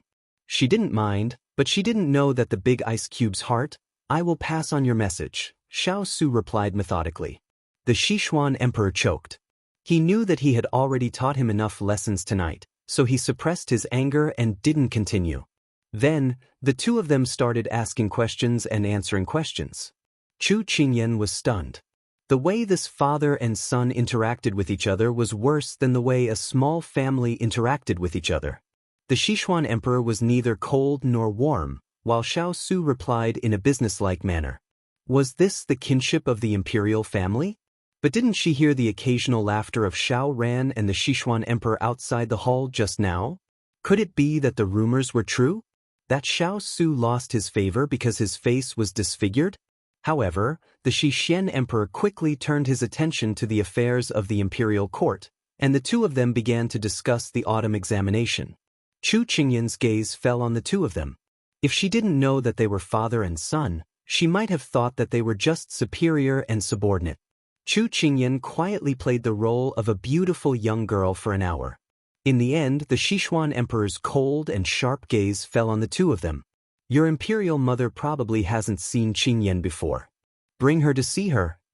As soon as the Sichuan emperor finished speaking, Chu Qingyan saw Xiao Su's lips twitch imperceptibly. She suddenly had a bad feeling about Empress Liang, who she had only heard of but never seen. After leaving the palace, Chu Qingyan raised her head and looked hesitantly at the person beside her. Big Ice Cube, will your imperial mother dislike me? She knew that Empress Liang came from the left prime minister's family and should have high expectations for her son's wife. Don't worry about it, Xiao Su said coldly. That meant that she didn't like her, and she didn't like her very much? Chu Qingyan suddenly had a bad feeling about this meeting. Chapter 106. Eldest Brother, Qingyan. Chu Qingyan's thoughts were interrupted by this shout. Turning her head, she saw Xiao Ran standing in the corridor, looking at her with bright eyes. Fourth Imperial Prince. Chu Qingyan curtsied towards him. Originally, the two of them did not have such formalities in the prince's residence. However, she had just been warned by Sichuan Emperor not to lead his precious son astray, so she had learned to be careful. After all, this was the imperial palace, and Sichuan Emperor's spies were everywhere. Xiao Ran had already seen the two of them when they walked out of the hall. However, the two of them seemed to be immersed in their own world, and a third person could not enter. At this time, Chu Qingyan's distant and polite appearance made him feel that he was even further away from her. This made him feel even more uncomfortable. Eldest brother, you probably haven't eaten yet, right? Why don't you come to this subject brother's palace to eat together? Xiao Ran approached the two, wanting to use the distance between them to close the gap. Xiao Su said indifferently, no need. Imperial father just finished teaching you. Go back and rest early. We still have to make a trip to Chaiyang Palace. Xiao Ran looked at Chu Qingyan. The latter smiled and nodded at him, but her smile was still faintly distant. Xiao Ran was a bit disappointed. In the end, he reluctantly agreed. Then this subject brother will go back first. If there is anything, you can summon a palace maid to find this subject brother. Xiao Su nodded, then turned and left with Chu Qingyan. Xiao Ran looked at the two's backs. Something seemed to melt in the depths of his heart. It was a bit sour. Xiang Yu. This subordinate is here. I seem to be sick. This subordinate will report to consort you right now and send someone to summon a grand physician. No need. Perhaps it's a mental illness. I don't understand it, but it's not a physical illness. Xiang Yu looked at His Highness with a puzzled expression. His Highness had always been full of confidence, but for some reason today, it was tainted with melancholy. The 12-year-old Xiao Ran didn't know what it was like to be in love, but he had already started to worry. The silhouettes of the two people on the ground seemed to be snuggling up to each other intimately. Chu Qingyan felt even more uncertain after hearing Big Ice Cube's words. Halfway there, she suddenly tugged at the sleeves hanging down by her side. Big Ice Cube, it's so late. Why don't we go back first and find time to visit your mother next time? You can escape now, but you can't escape forever. Xiao Su saw through her thoughts and directly exposed her. This prince never knew that you were a coward. Oh ho, he's actually trying to goad me. Chu Qingyan couldn't help but look down on him in her heart. He really treated her like a 10-year-old child. However, she had to admit that he wasn't wrong. An ugly daughter-in-law would have to meet her parents-in-law eventually. If it wasn't today, it would be tomorrow. How big of a difference could there be? However, she was a bit resistant right now. She had a feeling that something would happen in the palace tonight. She wanted to quickly leave this troublesome place. But I'm hungry, Chu Qingyan said in a pitiful manner. Endure it. Xiao Su's reply floated down. I'm still cold, Chu Qingyan said in a huff. Endure it. He still replied in a lukewarm manner. I don't have the strength to walk. She might as well go all out. Tonight she had made up her mind not to go. She clearly knew that there was danger, so why would she walk right into the trap? Her sixth sense had always been very accurate. Moreover, she hadn't eaten anything the entire afternoon and wasn't wearing much clothes. She was truly cold, hungry, and had no strength. Endure it. This time, Xiao Su's voice had a trace of helplessness and a faint smile in it. Chu Qingyan blinked. Did she hear wrong? Just as she was about to raise her head to look at him, a hand took hold of her little hand and wrapped it in his. A familiar warmth flowed from his skin into her meridians. She knew that Big Ice Cube was using his internal energy to warm her up again. Don't worry, with this king here, I will definitely protect you. In the cool night, the palace was very quiet. The ice-cold armor passed in front of her, making it look very tight. The wide tiles stretched out endlessly and the moonlight shined down on them, reflecting a faint green glow on the ground. In Chu Qingyan's eyes, the entire palace was terrifyingly unfamiliar. But when she looked up into those eyes that were more dazzling than the stars, she felt like the darkness around her had been lit up. Protect me? Then can I believe you? All right. Chu Qingyan seriously nodded. She never easily trusted people. Her heart's wall of self-protection was too strong and she rarely opened it to others, but it was like she had been bewitched by this cold voice, so she was willing to believe him. Xiao Su did not know what this "all right" meant, but seeing her serious reply, he couldn't help rubbing her hair before leading her to the main hall of Chaoyang Palace. Chu Qingyan almost exploded. She really wasn't a pet cat. Don't keep rubbing her head. Depressed. When the two of them arrived at the gates of Chaoyang Palace, Chu Qingyan looked up at the magnificent gates and felt like she was going blind. Was this the gold of the rich? No wonder it was where the master of the harem lived.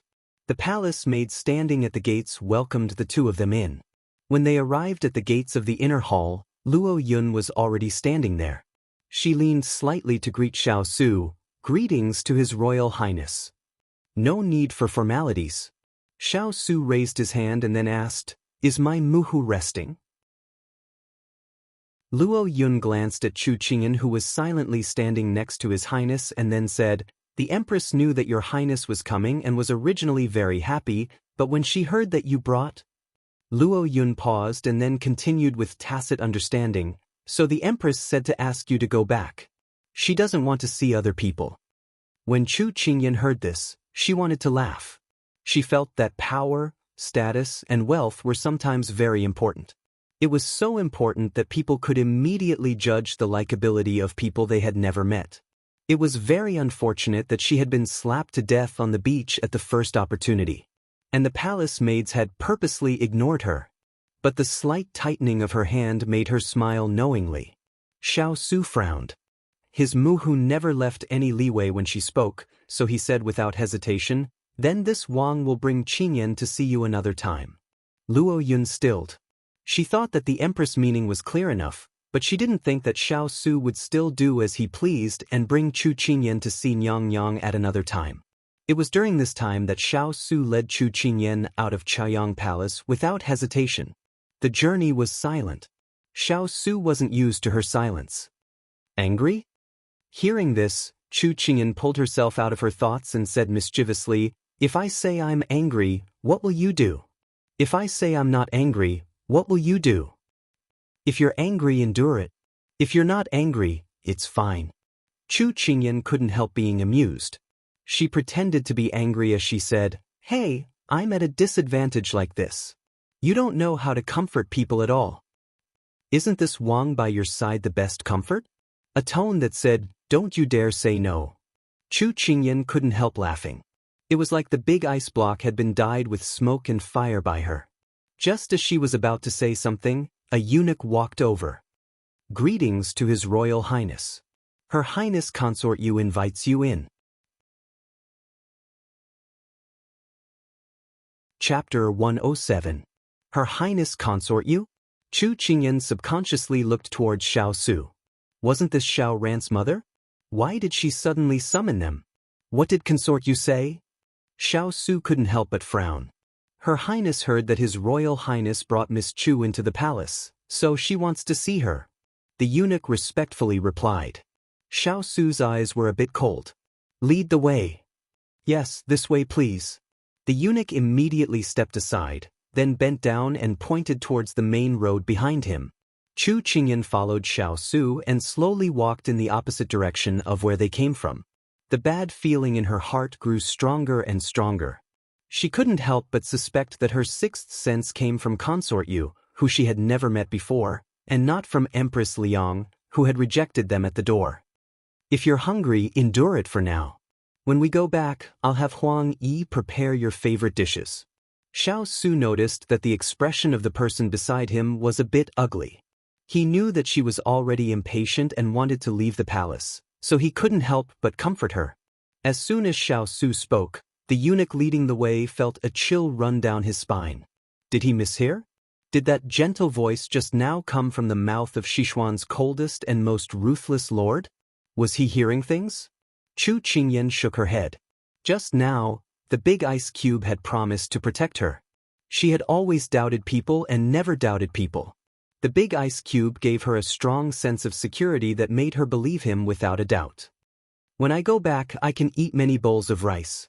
I want to have Huang Yi make braised lion's head, spicy chicken wings, jade hibiscus soup, swallow grass biscuits. No, if I keep talking, I'll be even hungrier. Chu Qingyan smacked her lips. She was really making things difficult for herself. Xiao Su's originally cold eyes were dyed with a slightly warm light because of her muttering to herself. Okay, as you wish. Chu Qingyan raised her head and smiled at him. At this time, the two of them had already passed through several palaces until they reached a sparkling and translucent palace. Compared to the magnificent and domineering Zhaoyang Palace they had seen before, this Yu Palace seemed small, but every building was very exquisite. The palace maids guarding the entrance of the hall seemed to have received instructions. When they arrived at the entrance, they opened the door and welcomed them in. When they were outside, Chu Qingyan had already let go of Xiao Su's hand. She followed closely behind Xiao Su, cautiously and curiously observing their surroundings. It had to be said that this consort Yu really knew how to live her life. Along the way, peony flowers paved the way on both sides and the front was covered by laurel trees. Only after they had passed through the trees could they see the palace behind the shade of the trees. The glazed tiles sparkled under the setting sun, sparkling and translucent. It had to be said that if one had not seen Zhaoyang Palace before, they would definitely think that this was the main palace of the harem. Xiao Su greets consort Yun Yang Yang. When the large ice cube's calm voice sounded in her ears, Chu Qingyan finally saw the person sitting on the chaise lounge in front of her. Her eyes were like crescent moons. She was delicate and beautiful, and her skin was white like cream. Her hair was combed into a cloud and there was a jade peony hairpin in her hair. Although she was over 30 years old, she looked like she was in her 20s. It was no wonder that this person was known as the world's #1 beauty. Fu Yue, consort Yu who was doted on by 3,000 people. Chu Qingyan curtsied towards her.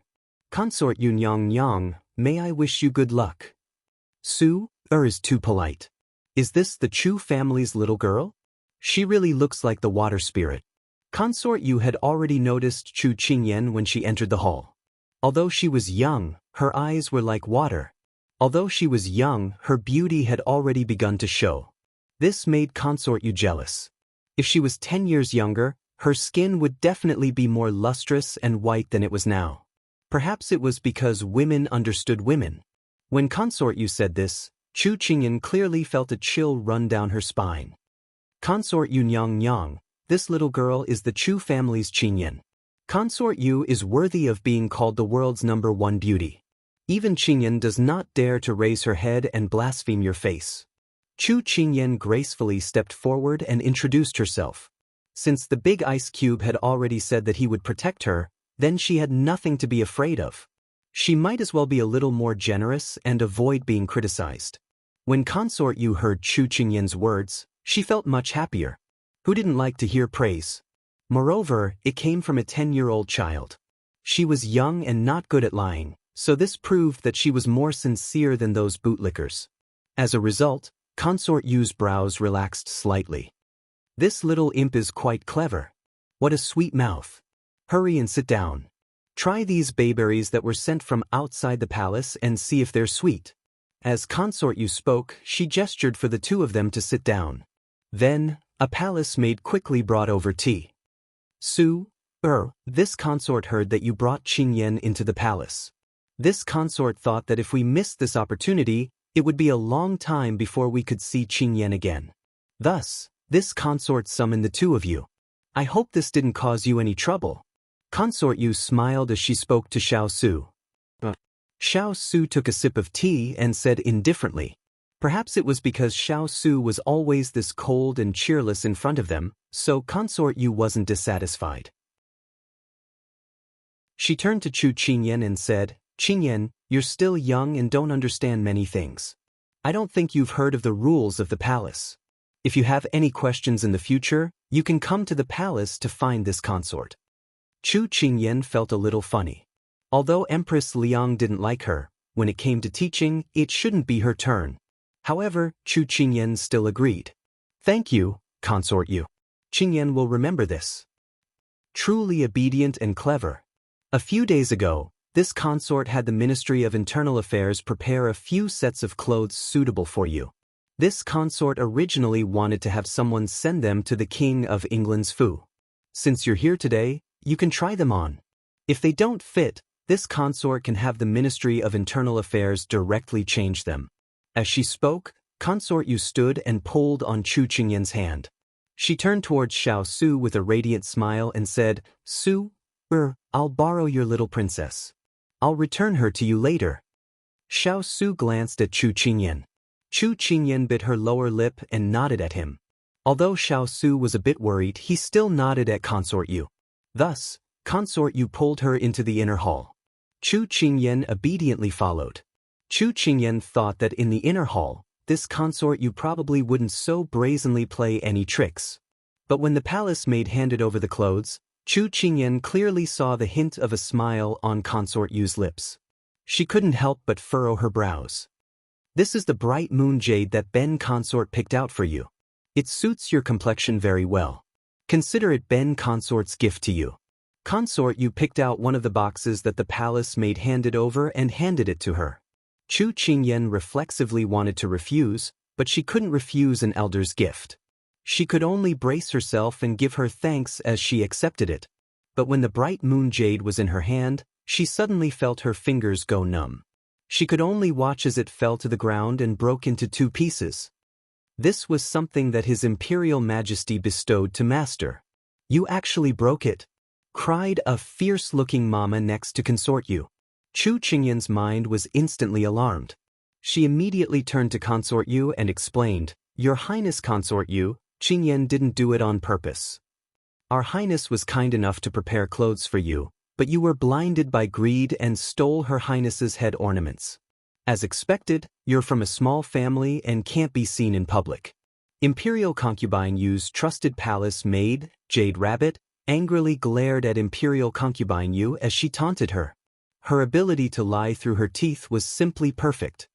Qingyan, you've truly disappointed Ben Consort. Imperial Concubine Moon's eyes were filled with disappointment as she looked at her. Everything seemed to be her fault. Chapter 108. Upon hearing Consort Yu's words, Chu Qingyan suddenly had the urge to snort coldly. So trying on the clothes was just a pretense. The real reason was to frame her. She was still too naive. As expected, this world of palace intrigue wasn't suitable for her. Your Highness Consort Yu, how has Qingyan offended you? Please tell me. Chu Qingyan raised her head. Her expression was no longer as naive as before. Since the other party had already so brazenly framed her, what was there to be reconciled with? Consort Yu's hand that had been stroking the hair in front of her chest paused. She looked towards Ji Yunshu mockingly. What are you saying? How could this consort wrongly accuse someone? In the end, you and Ranner get along so well that he sneaked out of the palace to look for you in the King of England's residence multiple times. For his sake, this consort would treat you well no matter what. Speaking up to here, Imperial Concubine Moon looked at her with a bit of melancholy, but her eyes were filled with malice. It's a pity that you're too disappointing. Even if you don't like the bright moon jade this concubine gave you, you shouldn't have broken it. If word of this gets out, it doesn't matter if this concubine loses face, but you've implicated Su. If outsiders knew that he had such an ignorant princess consort like you, where would he put his face? Chu Qingyan curled her lips. What a venomous beauty. What a dignified reason. Wasn't it because she couldn't control her own son that she was using this as an opportunity to beat her? Ji Yunshu suddenly understood who Xiao Yao was talking about. It seemed that she and Big Ice Cube were able to enter the palace completely thanks to this person in front of her. "Your Highness, how should we deal with this girl?" asked the fierce-looking mama. Imperial concubine Moon regretfully said, "What she broke was a treasure bestowed by the emperor. If His Majesty were to learn of this, he would surely punish her. If I were to deal with this, His Majesty wouldn't pursue this matter. Then, let me be the villain. Nanny Rong, drag her away and flog her 50 times. Consort Yu then turned to look at Chu Qingyan and said hypocritically, "Don't blame me for being ruthless. If I don't teach you the rules, you'll have more chances to make mistakes in the future. I'm doing this for your own good." As soon as she finished speaking, Nanny Rong ordered 2 palace maids to hold Chu Qingyan and said in a strange tone, "Miss Chu, I'm sorry to offend you. Take her away." Chu Qingyan's hands were held behind her back. She looked coldly at Consort Yu and sneered. "If you have a mind to condemn someone, you can always find a pretext." She knew that it was useless to say anything now, so she gave up on the useless struggle. She knew that the Big Ice Cube was outside. As long as she was outside, she would have a chance of survival. Otherwise, she was afraid that she would have to play chess with the King of Hell. When Consort Yu met her gaze, she was slightly startled. It was as if she could see Xiao Su's cold eyes on her. She was a bit flustered, but her expression quickly turned stern. "Drag her away." They left the inner hall and went to the outer hall. However, other than the 2 people's cold teacups, there was no one else. When Consort Yu saw Chu Qingyan's gaze land on Xiao Su's seat, she smiled in understanding. "Are you waiting for Su to come save you? It's a pity that he was summoned over by His Majesty just now, so you should obediently accept your punishment." Chu Qingyan bit her lower lip. The last trace of hope in her heart had been extinguished. She should have known that in order to punish her, Consort Yu would definitely send the Big Ice Cube away. She slowly clenched her fists and her eyes darkened. She didn't have superb martial arts skills to break free of these people. She didn't have the supreme authority to intimidate these people. In transmigration dramas, those female leads with golden fingers came back from the jaws of death and were omnipotent. Unfortunately, they weren't her. The long bench was already in front of her. The eunuch holding the torture stick was approaching. Then how was she going to save herself now? Outside the moon hall, a figure slowly walked over. It was Xiao Ran, who had heard that his eldest brother and Chu Qingyan had been invited to the moon hall. "Your Highness, Fourth Highness, you aren't reading in the hall and instead came to find Imperial Concubine Moon at this time. Imperial Concubine Moon will punish you." Maid Lu Liyue, who was following beside him, nagged at Xiao Ran. Because he could see Chu Qingyan, Xiao Ran was in a good mood. He casually said to Lu Liyue, "It's fine. Imperial Mother loves me so much. She won't punish me for such a small matter. But Consort Yu specifically instructed you to stay in the hall." Xiao Ran's personal bodyguard, Mo Wang, hadn't finished speaking when he was interrupted by Xiao Ran. "No buts, don't say anything. If you still have so much to say, you can return to the hall on your own." Xiao Ran was a bit impatient. He was most annoyed by not being allowed here and there. If he had known earlier, he wouldn't have brought them along. It was better to talk less in the rain. Lu Liyue and Mo Wang, who were disdained by their highness, looked at each other and immediately fell silent. Although Consort Yu sent them to take care of His Highness Fourth Prince, their direct master was His Highness Fourth Prince. If they angered him, they might not be able to continue their duties. After his ears were cleared, Xiao Ran strode to the entrance of the moon hall. As he approached, his mood slowly became nervous and expectant. Today, he didn't have a good chat with Qingyan. When he went back, he felt it was a pity. Now that they were going to meet again, he began to think about what to say when the time came. Mo Wang and Lu Liyue had never seen His Highness so hesitant and excited before. They were a bit confused. His Highness was always serious when he went to the moon hall, so why was he acting so strange this time? When Xiao Ran arrived at the moon hall, the expressions of the palace maids and eunuchs guarding the entrance suddenly changed. No one expected that His Highness Fourth Prince would suddenly arrive. "Quickly go and report that His Highness is here," After Xiao Ran finished speaking, he was a bit impatient. Forget it, His Highness will go in by himself. After saying that, Xiao Ran walked into the hall by himself. The palace maids and eunuchs on duty immediately blocked his way and said with a hurried expression, "Fourth Prince, Her Highness is receiving an important guest. You should leave first. Wait until the important guest leaves, then you can come back, okay?" Important guest? Xiao Ran smiled in understanding. What kind of important guest are eldest brother and Qingyan? Even His Highness often goes to find them to play. Move aside, let His Highness enter. This is Her Highness's order. Fourth Prince, please don't make things difficult for us servants. The palace maids blocked the entrance and said in a low voice, but their tone was very firm. Xiao Ran narrowed his eyes sharply. Mother usually doesn't restrict His Highness from entering the moon hall. Could it be that something happened inside?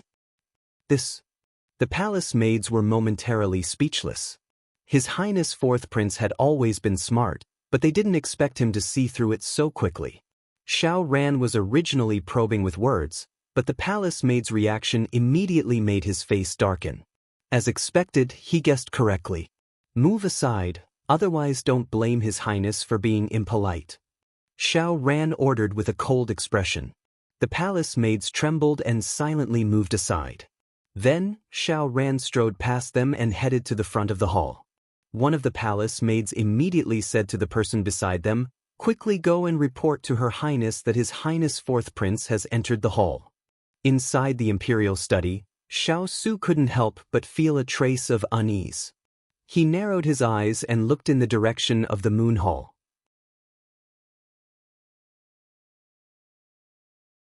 Chapter 109. Both of her hands were tied up with ropes. The palace servants were all well-trained and strong, so she didn't have the strength to struggle at all. Nanny Rong placed her large hand on her shoulder and roughly pinned her down onto the bench. She was young and immature, so she wasn't a match for these people at all. Her shoulders were burning with pain and her knees hit the bench, causing her legs to stiffen. She gritted her teeth and didn't allow herself to scream. She didn't have any martial arts skills to protect herself, so she didn't have the right to say no. She suddenly felt very sad. She felt that she hadn't adapted to the rules of survival in this era, so she always ended up in trouble. The smoky red dress appeared in front of her eyes. She raised her head slightly and met Consort Yu's mocking gaze. That day on the streets of the capital, you were able to save that girl, but have you ever thought about who would save you today? Child, sometimes, you shouldn't be too naive. Today, this consort will teach you some principles of life. That day, she had already received a message from her younger brother. Chu Qingyan dared to go against the Fu family because she had Xiao Su behind her. Therefore, she wouldn't allow Xiao Su to become even more arrogant. Imperial concubine Moon, for you to treat a 10-year-old child like this, don't you feel apologetic? Although she was sad, the most important thing right now was to protect herself. She was already trapped, and the only thing she could do was to stall for time until Big Ice Cube came to save her. Otherwise, she didn't know if she could withstand 50 strikes with her current body. Feel bad? What is 10 years old? Consort Yu raised her eyebrows and smiled cruelly, like a viper. 10 years ago, this consort was... Just as she opened her mouth, Consort Yu saw the light in Chu Qingyan's eyes and stopped talking. How could she say what happened that year so easily? She was the one who had planned the fire that year. Unfortunately, he still managed to escape, but it was no different from being crippled. Chu Qingyan looked at her suspiciously. What happened 10 years ago? Consort Yu bent down and reached out to touch Chu Qingyan's face lovingly, but she turned her head away. Consort Yu was not angry. Instead, she said gently, "Are you trying to stall for time and wait for Su? Don't worry, he won't be back every hour." Then, Consort Yu stood up and ordered the guards, "Begin." Consort Yu, Chu Qingyan suddenly said. Consort Yu stopped halfway and turned to look at Chu Qingyan. "Is there anything else you want to say?" Chu Qingyan pursed her lips and looked at her. Her eyes were bright. Even the Empress is wary of using private punishment in the palace. Consort Yu Nyang, are you trying to abuse your power for personal gain? Consort Yu bent down and patted Chu Qingyan's face. Her tone was smug. Chu family's little girl, what do you think this consort relied on to sit firmly in the moon palace? Chu Qingyan frowned. Then, she thought of the peony flowers she saw when she entered the moon palace today. The peony flower was the king of flowers. Since ancient times, it had symbolized the empress of the country. It was an outstanding beauty. However, consort Yu dared to plant this flower in the front hall, and it was even a garden full of flowers. It was clear that she was ambitious. She was not satisfied with her current position, but it was also clear that she had a place in Sichuan Emperor's heart. There were rules in the palace. The empress, concubines, princesses, and princes all had their expenses regulated. Therefore, she was able to plant these flowers right under the empress's nose. Presumably, Sichuan Emperor allowed it. Otherwise, with Empress Liang's personality, she definitely wouldn't let it go. Consort Yu's backer was Sichuan Emperor. When she realized this, Chu Qingyan suddenly understood why Consort Yu dared to frame her so brazenly. Was she fearless? But was she really fearless? But aren't you worried that if His Highness the Fourth Prince knew that you treated his friends like this, what would he think of you? Consort Yu sneered, don't make a final struggle. If you want to use Ranner as a shield, then this consort advises you not to waste any more effort. Ranner will never know what happened today. As for the 50 beatings, you won't be able to escape.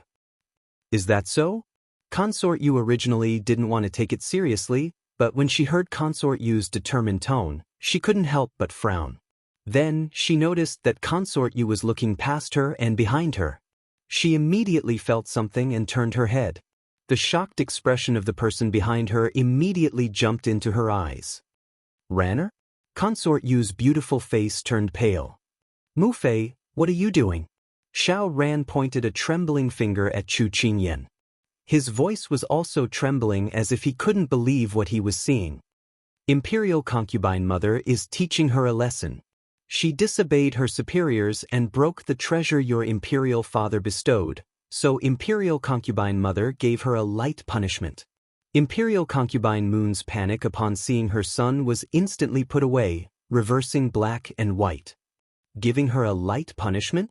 Was 50 paddles just a light punishment? Even an adult would be half dead after 50 beatings. Qingyan is still a child. Xiao Ran's eyes widened. He couldn't believe that these words were coming from his normally gentle mother. Consort Yu heard this and her eyes narrowed. Ranner, are you questioning Mu Fei for an insignificant outsider? Xiao Ran's heart tightened. He had always been filial to his Mu Fei and respected her. Perhaps it was because what he had seen today had surpassed his understanding of his Mu Fei and his mind was in a mess.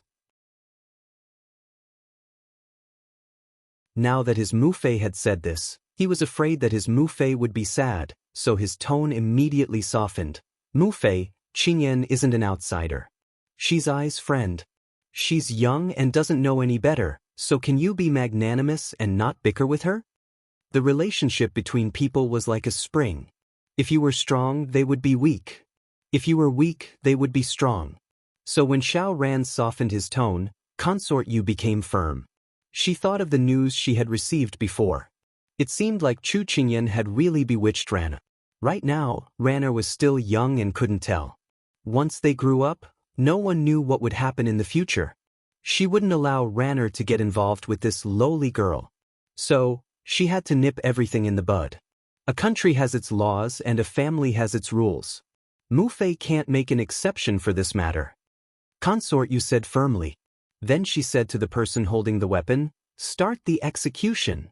Xiao Ran immediately ran over and stopped the eunuch. He turned to his Mu Fei and said sadly, Mu Fei, as long as I is here today, I won't allow you to hurt Qingyan. After speaking, Xiao Ran said to Chu Qingyan, who was lying on the bench, Qingyan, don't be afraid. I'll protect you. Chu Qingyan's eyes reddened slightly. Thank you. Consort Yu saw the interaction between the two and was furious. She said to the eunuch who was hesitating, what are you waiting for? Pull the fourth prince away. This prince wants to see who dares. As soon as Xiao Ran finished speaking, he was grabbed. Anger appeared on his face, but he couldn't break free no matter how hard he struggled. He glared at his Mu Fei and said hoarsely, Mu Fei, you can't do this. You can't do this. Ranner, don't interfere in this matter. Since they had already come this far, they couldn't give up halfway. Consort Yu raised her hand and gave the order. Xiao Ran was pulled to the side by several tall and strong guards. Xiao Ran watched as his Mufei ordered the eunuchs to carry out the execution. His eyes almost popped out of their sockets. Mufei, you can't do this. His Mufei wanted to make a move on his only friend, but he couldn't do anything about it. Sorrow welled up in his heart. Tingyan, Consort Yu, stop. A cold and harsh voice rang out. Chapter 110. Consort Yu, stop. As soon as this voice came out, Imperial Concubine Moon unhappily frowned. Why had another person suddenly appeared halfway through? But this voice, Chu Qingyan looked over Consort Yu's shoulder when she heard the voice.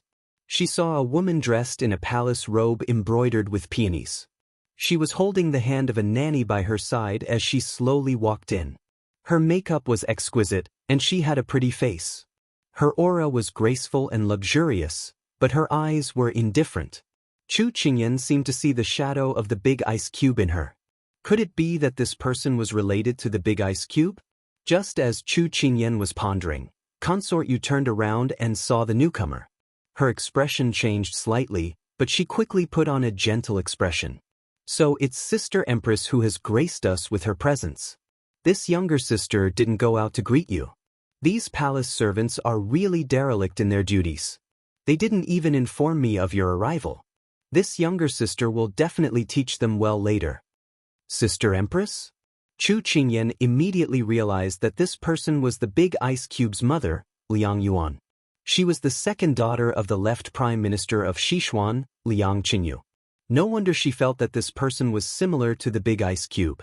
She suddenly thought that since Empress Liang was so refined and beautiful, how elegant would the big ice cube's original appearance be? It was rumored that the fire from 10 years ago had already destroyed his face. Her heart couldn't help but ache. If it wasn't for that big fire, what kind of purple appearance would that cold and transcendent person have? Empress Liang pulled Chu Qingyan out of her own world. She said with a faint smile, "If you had reported it, how could you have seen me teaching my daughter-in-law on your behalf?" The mocking words made Consort Yu unhappy. She still smiled and said, "Sister, what are you saying? Qingyan is still young and doesn't know the rules of the palace. I heard that you had something to do today and let Qingyan and Su-er go back first. Sister thought that since you are so busy, you should let you, who is free, share your burden and help you teach Qingyan. Perhaps Qingyan is really young and doesn't know anything. She accidentally broke the treasure that His Majesty gave her. I originally wanted to let it go, but if I covered it up in public, how could I manage the palace in the future? So, I endured the pain and came to punish her." What he said was reasonable, as if there was no way to pick out a flaw from it. Empress Liang sat down in the main seat with the help of Luo Yun. She put her hands on her knees and looked at the virtuous Consort Yu in front of her with a slightly mocking expression. If the palace maid hadn't reported today that Consort Yu had invited Su-er and his wife to the Moon Palace and sent Su-er away, she probably wouldn't have expected that Consort Yu would want to find trouble with Chu Qingyan in order to deter her. Although she wanted Chu Qingyan to disappear from this world, she wouldn't allow Fu Yuyue, that bitch, to use Chu Qingyan to slap her face. Chu Qingyan was still Su-er's Wang Fei on the surface. Hitting Chu Qingyan was slapping Su-er's face. Not only that, it was also slapping her face and the Liang family's face. Although she was dissatisfied with Chu Qingyan, she had no choice but to save her. But what made her even angrier was Consort Yu's attitude. She used the excuse of teaching her daughter-in-law a lesson for her to slap her face. Mimi is too polite. Jie is really happy to have such a considerate and gentle Mimi. Empress Liang smiled faintly, but anyone could hear the mockery in her words. Chu Qingyan blinked. Watching this battle of words without smoke, she finally understood what she had heard before. The harem was like a battlefield. It was crueler than real swords and spears. There was no blood. But who was Consort Yu? She had been in the harem for so many years that she had long trained her body to the point of perfection. She took Empress Liang's words as sincere praise and smiled appropriately. Then since Jie is here, let's watch Mimi teach that girl Qingyan. Empress Liang glanced at Chu Qingyan, who had been forced to lie on the bench. Although she didn't like her, she couldn't just leave her be when she was being threatened. Thus, she picked up the tea that a palace servant had brought over, lifted the lid, and slowly took a sip. Only then did she reply unhurriedly. Mimi said that because this consort didn't have time to teach her, this consort took over. Now that this consort has some free time, it's better for this consort to personally teach this girl. For Jie to say this, Mimi is really happy for that girl from the Chu family. However, since everything has been prepared, why don't Jie teach her in the Moon Hall? That way, we won't have to change locations and waste time. What do you think, Jie? Consort Yu said sincerely as if she was really thinking for the other. Hearing this, Empress Liang's anger was stuck in her throat. Consort Yu was really counting her chickens before they hatched.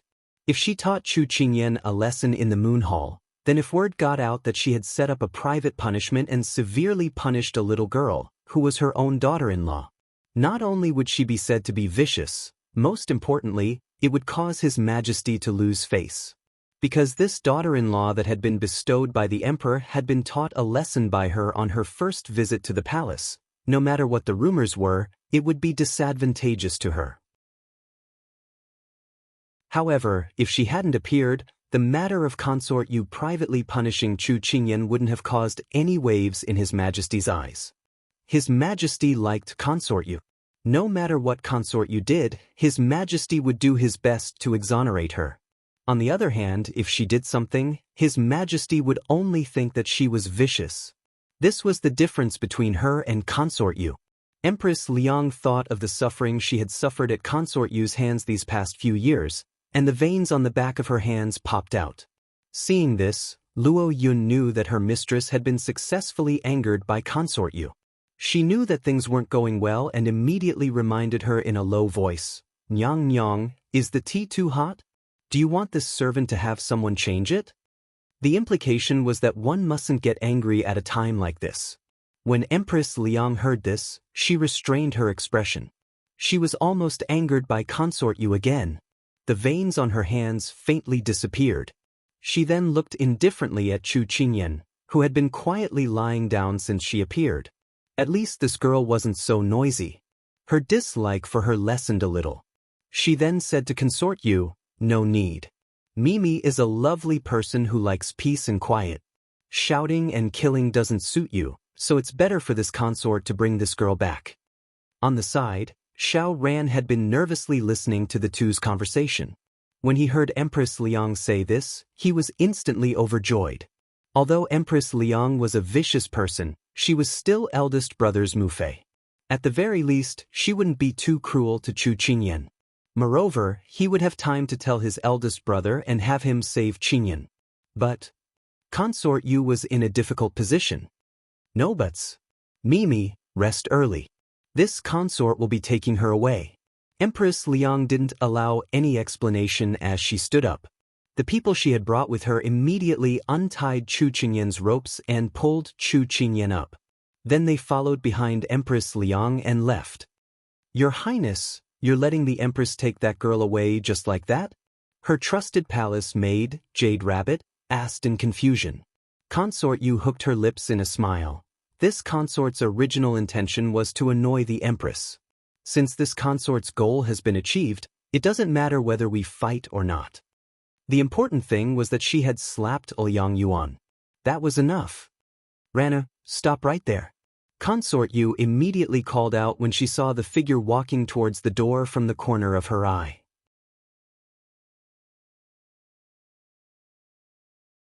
Chapter 111. Xiao Ran, who was just about to sneak away, was suddenly called. His body stiffly turned around. "Mufei, where are you going?" Consort Yu smiled with narrowed eyes, her expression containing an indescribable gentleness and threat. Xiao Ran recalled her actions just now and his heart ached. "Mufei, I want to return to the hall." "Is that so? You can't be going to find your eldest brother?" Consort Yu still had the same expression. Xiao Ran didn't think that his thoughts would be seen through so quickly. He lowered his head and denied through gritted teeth, I'm not going to find eldest brother, I'm really going to return to the hall. Consort Yu smiled slightly, then turned to face Mo Wang and Lu Liue, her tone instantly icy. Do you two know your wrongs? Mo Wang and Lu Liue immediately knelt in fright. Servant, Nurse Rong, drag these two away. Consort Yu said coldly. Xiao Ran originally thought that he had escaped a calamity, but he didn't think that Mu Fei would punish Mo Wang and Lu Liue. He immediately ran in front of the two and asked in confusion, Mu Fei, what did they do wrong? They didn't dissuade their masters from making a big mistake. Mu Fei sent them to your side to remind you and assist you, not to instigate their masters to rebel against Mu Fei. Consort Yu ordered without any explanation, and Mo Wang and Lu Liue were dragged away. Fourth Highness, save these servant. Mu Fei have mercy. Fourth Highness, have mercy. Those cries, the sound of flesh being torn apart, Xiao Ran couldn't bear to look away, the pain in his eyes slowly flowing. He had seen Mu Fei punish palace servants before, but this was the first time he felt incomparably depressed. Imperial concubine Moon coldly watched as the palace servants flogged the two people. She slowly said to Xiao Ran, if a servant is disobedient, then they must be punished. If you can't bear it, then let Imperial concubine Mother do it.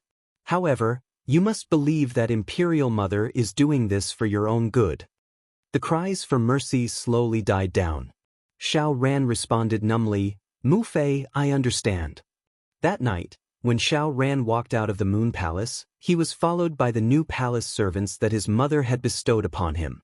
He walked blankly on the road back to the palace, but for the first time he felt as if he couldn't see the way back. Your Highness. It's raining. I feel so cold. Lu Yu, who was standing respectfully at the entrance of the hall, was puzzled. It was clearly a hot summer day, so why did His Highness feel cold? What was cold was not his body, but his heart. On the other side, Chu Qingyan followed Empress Liang out of the Moon Hall. The surroundings were deathly silent, and the atmosphere was stifling. Chu Qingyan knew that Empress Liang wouldn't have come to save her if it weren't for her reputation. She suddenly felt like laughing. She must be very depressed to save someone she didn't want to save. But before the smile could reach her lips, it withered with bitterness. Tonight, the most depressed person wasn't just Empress Liang, but also herself. She looked at the dim yellow light cast by the palace lanterns on the ground, like a large net that couldn't be seen clearly. It wanted to wrap her inside, making it hard to breathe. At this time, a group of people walked to the entrance of the Chaoyang Palace and stopped. Chu Qingyan raised her head and saw a familiar figure standing under the palace lanterns. He was tall and slender, like a jade tree. Chu Qingyan's eyes instantly became hot. She wanted to immediately run over, but her reason suppressed her excitement and grievance. She stood in place, only daring to look at him. Xiao Su didn't look at Chu Qingyan behind Empress Liang. Instead, he stepped forward and respectfully bowed, I greet Imperial Mother. Your timing is really accurate. Empress Liang looked at Chu Qingyan behind her and sneered. Many thanks to Imperial Mother for saving me. Xiao Su didn't deny that he had come to Chaoyang Palace to wait after learning that Imperial Mother had gone to Moon Hall and directly thanked her. Empress Liang laughed coldly. This consort didn't do it to save her. This consort just doesn't like people using this opportunity to slap the Liang family's face. I understands, said Xiao Su indifferently. Chu Qingyan pursed her lips. This big ice cube didn't just treat Sichuan Emperor like a superior and subordinate. Even when interacting with Empress Liang, it didn't seem to have any familial affection. Empress Liang was like a hedgehog. Every word she said was like a thorn, but the big ice cube accepted it without complaint. She suddenly understood why the big ice cube was so cold. A large part of it was because of this imperial empress. If she didn't make herself cold and indifferent, she would probably be hurt every time she interacted with this imperial empress. Empress Liang was displeased when she saw that her son was still so stubborn. She turned to look at Chu Qingyan and raised a brow. Chu Qingyan, don't think that this consort recognizes your existence just because this consort saved you. As long as you haven't married Su, your status doesn't count in this consort's eyes. Don't flatter yourself to win this consort's favor. In the future, you're on your own. Chu Qingyan rubbed her nose. Flattering herself? She wasn't good at it. Empress Liang smiled coldly and then walked towards Chaiyang Palace with the palace maids. When she brushed past Xiao Su, she said in a low voice that only the two of them could hear, "You have to protect this girl well. Mu Fei definitely won't show mercy to her." Xiao Su raised his head to look at the graceful and magnificent face in front of him. Bystanders would find it hard to imagine that those malicious words came from the mouth of this virtuous and gentle woman, his Mu Fei. His expression didn't change. "Farewell, Mu Fei." When the doors to Chaiyang Palace opened and closed again, Xiao Su turned to look at the petite figure in the shadows. "Qingyan, come here." Although the voice was cold, it made Chu Qingyan's eyes moisten. She silently raised her head. Her eyes were sparkling like the best-colored glass in the world, sparkling with silver light. Xiao Su felt like a corner of his heart had collapsed. Chu Qingyan tightly clenched her fists. In the end, she loosened them and slowly walked towards the tall and seemingly omnipotent person. There were no tears, no grievances, no complaints, and no impatient hugs. Xiao Su looked at the person in front of him with some surprise. Suddenly, his sleeve was gently tugged. "Big Ice Cube, I'm hungry." Xiao Su lowered his head to look at her somewhat embarrassed appearance. He reached out to straighten out her slightly open clothes and replied, "Let's go home." Chu Qingyan replied in a low voice. It wasn't that she didn't want to complain. She wanted to hug the person in front of her tightly. But reason told her that she couldn't. She didn't want to be the person who only knew how to complain. That wasn't her. She was Chu Qingyan, a strong university student in the 21st century. She wasn't the real 10-year-old Chu Qingyan. Only cowards would cry. Thus, the two figures, one big and one small, slowly walked out of the palace. When they got on the carriage, Xiao Su saw that Chu Qingyan was talking and laughing like before. It was as if she hadn't been affected by the previous reproach. Since she didn't want to say it, then he wouldn't ask. He reached out and pulled Chu Qingyan, who was playing with the toys in the car, into his arms. Although she didn't want to say it, he wanted to hug her. In the end, everything was because of him. With his identity, he was destined to bring danger to the people around him. Starting tomorrow, this king will arrange for people to teach you self-defense. Chu Qingyan was still shocked by the Big Ice Cube's sudden initiative, but she didn't think that there would be a shocking thunder behind it. Self-defense? Didn't that mean that she couldn't sleep in anymore? This was a bolt from the blue. Why? After you learn martial arts, at least you can run faster when you encounter a problem. What's the use of running faster? You'll be caught sooner or later. Wrong. Buy time so that this king can help you solve it. Otherwise, when this king arrives next time, you'll already be dead. So the Big Ice Cube wanted her to learn martial arts so that it would be easier for her to escape. Chu Qingyan thought about it and reluctantly agreed. But no one knew that Xiao Su was smashing his own foot with a rock. Every time he was angered, the one who ran the fastest was her.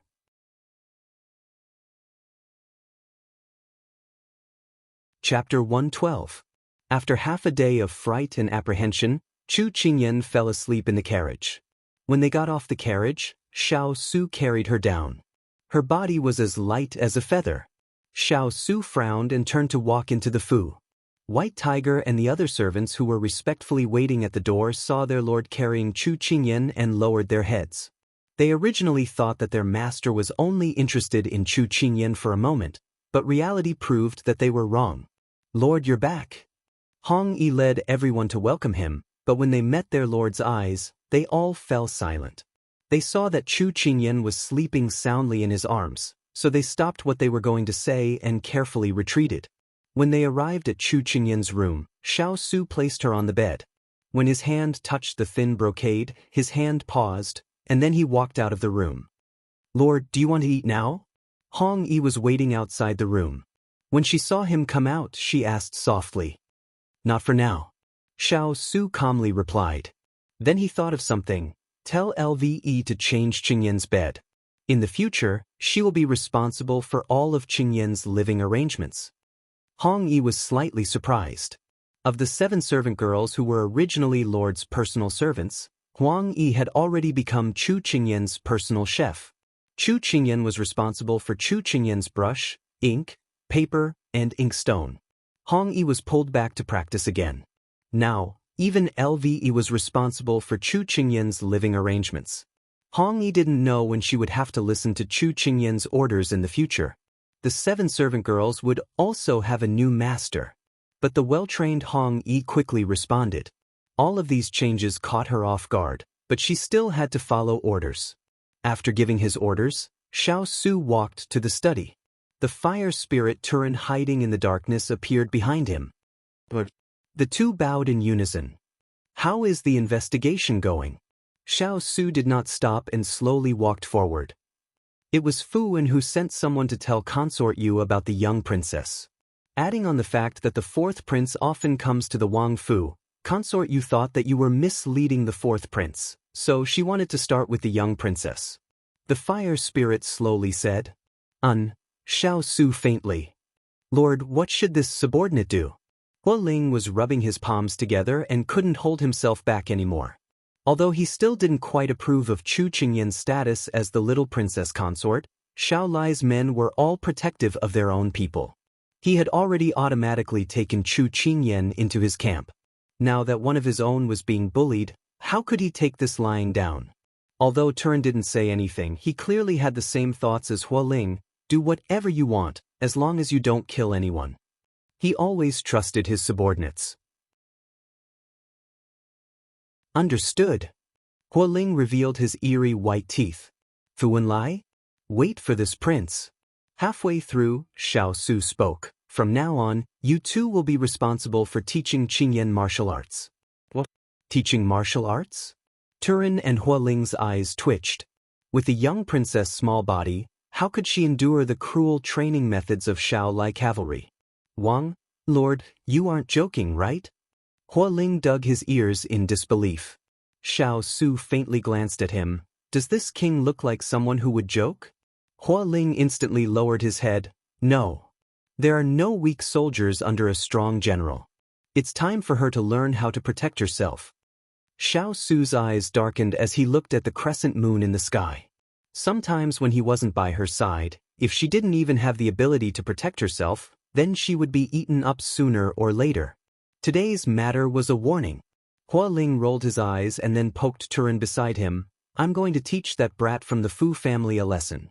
I'll leave teaching the young princess to you. Turin rolled his eyes at him. Just as the two were about to start bickering, their master spoke again. Have Mu Ling return to the palace. Leave everything on hand to the subordinates. Turin asked in confusion, Lord, the arch bridge over the Huailiu River hasn't been built yet. Is there something important that you want him to return at this time? Just follow orders. Xiao Su coughed softly as he didn't know how to explain things to his subordinates for the first time. He couldn't possibly tell them that he only felt that Qingyan would have to go through a tough process to train in martial arts, so he gave her a hard time. At the very least, he had to give her a sweet reward to coax her. As for his subordinates, other than the wood spirit, he couldn't think of anyone else who could accomplish this task. It was just that Xiao Su, who had the metal, wood, water, fire, and earth elements under his command, actually had an army that was useless. It seemed like they didn't have enough skills. Understood. Turin didn't understand, but he still complied. But no one knew, even Turin, who was far away on the Huailiu River, didn't know that the last time he was summoned back by his master, it was to build Zhai Xinglu. This time, it was to mess around with those little things that made people want to cry. And the metal, wood, water, fire, and earth spirits didn't know that just now, they were despised by their master, because they didn't have the skills to coax children. What kind of skill was this? If the 5 elemental spirits knew, they would probably die of depression. In the study, Hua Ling thought of something and immediately reported, Master, Ethereal will be able to return to the palace in 3 days. Some time ago, an infectious disease broke out in Ling City.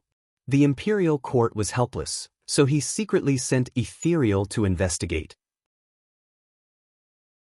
A few days ago, Ethereal had already sent a letter back, saying that it had already been resolved. Xiao Su calculated the time. It was about time. After sitting in the study for a while and settling everything that needed to be settled, Xiao Su got up and walked towards Chu Qingyan's room. This child had slept enough, it was time to get up and eat. Walking in front of the bed, Chu Qingyan just happened to wake up from hunger. She was rubbing her eyes as she slowly woke up. She hazily saw the person in front of the bed and couldn't help but reach out her hand, muttering in a small voice, "Hug." Xiao Su raised his eyebrows, but saw her stubbornly reach out her hand. He lightly sighed and then bent down to pick her up from the bed. "Don't do it again." His cold voice sounded in her ears. Chu Qingyan smiled slyly and tightly hugged his neck, comfortably pressing her head against his chest. Xiao Ran didn't know that this wouldn't happen again. He had broken it once, so he would break it again and again. After exiting the door, Chu Qingyan saw a lady carrying a high-quality brocade bed that was thinner than the one she was sleeping on. The lady was dressed in a jade-green robe. She bowed politely to the two of them before turning to enter her room. "Is this for me?" Chu Qingyan asked him. The weather was getting hotter and hotter, children were prone to heat stroke. If she changed to a better one, she would be able to sleep more comfortably. Chu Qingyan rubbed against his neck and giggled. "Big Ice Cube is so nice, but as long as I stay beside Big Ice Cube, I can feel the cold air emitted from your body. It's better to relieve the heat than a mountain resort." Xiao Su narrowed his eyes. "Tomorrow morning, don't forget to wake up for morning exercise." As he said that, he put her down and went into the hall. "Morning? 5 o'clock?" No. In an instant, all the sleepiness disappeared.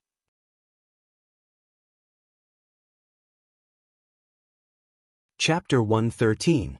After a gloomy dinner, Chu Qingyan went to bed.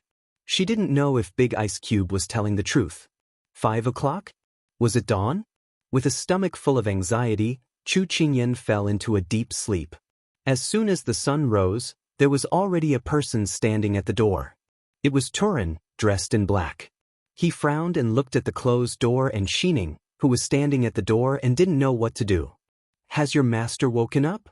The cold air was released. Not yet." She trembled. "Why don't you wake her up?"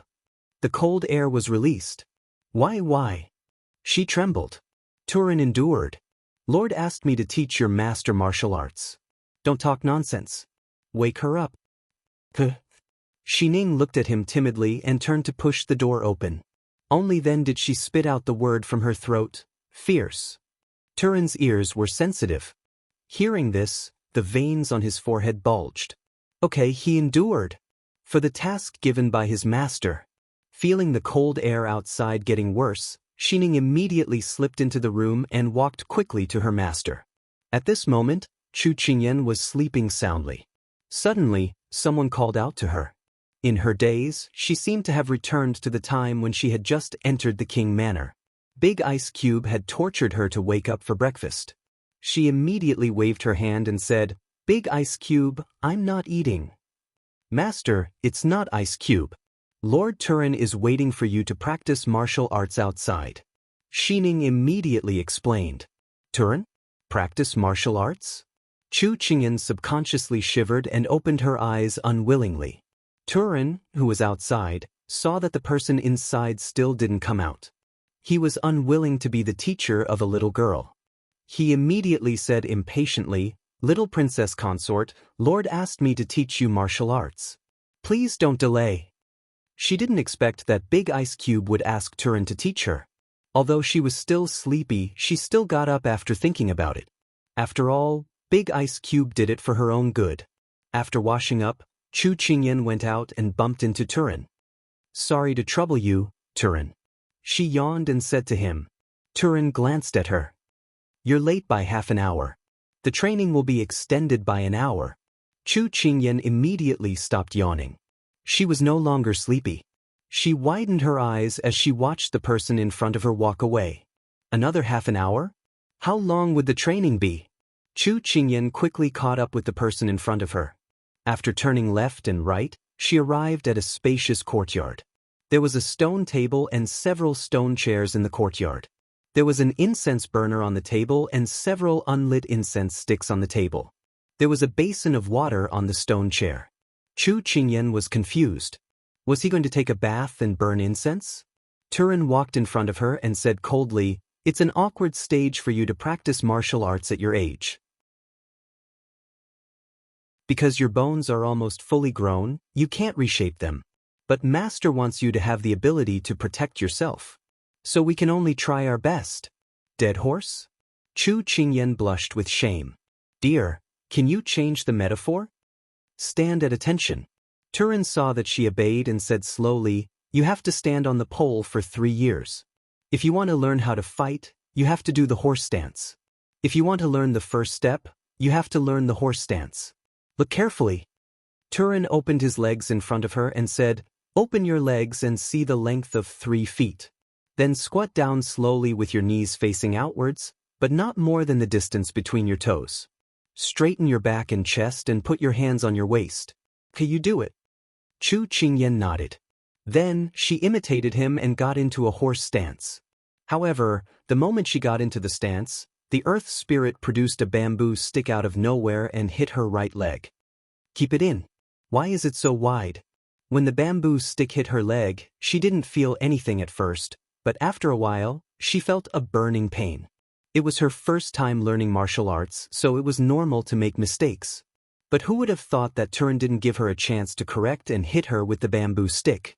Chu Qingyan was a little angry, but she still did as she was told. She heard that Turin was in charge of the ice cube and had a large number of secret guards. His position was very high. It was a waste of his talent to be sent to teach her.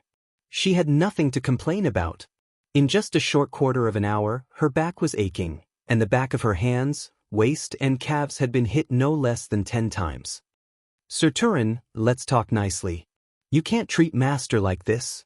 Xining stood at the side and said with a little heartache. Her summer clothes were thin, and her master's skin was soft and tender.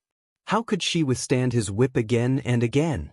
Originally, he had already tolerated Xining holding a brocade handkerchief to wipe Chu Qingyan's sweat from time to time, but he didn't expect this little girl to talk back to him. Turin coldly glanced at her. "Do you think that the enemy will talk nicely with you outside? Moreover, am I the instructor or are you the instructor?" Xining was a little frightened by his glare, but seeing her master's pale face, she still bravely argued, "But Master is learning martial arts for the first time. Can't you be a little more tolerant?" Chu Qingyan immediately stopped her, afraid that this Turin would do something to her. "Xining, I'm fine." Turin flicked the bamboo stick in his hand and mercilessly ordered, "Light the incense. When the incense burns out, you can rest." Xining wanted to say something, but when she received her master's signal and heard Turin's order, she was afraid that if she said something to anger him, he would make her master uncomfortable again.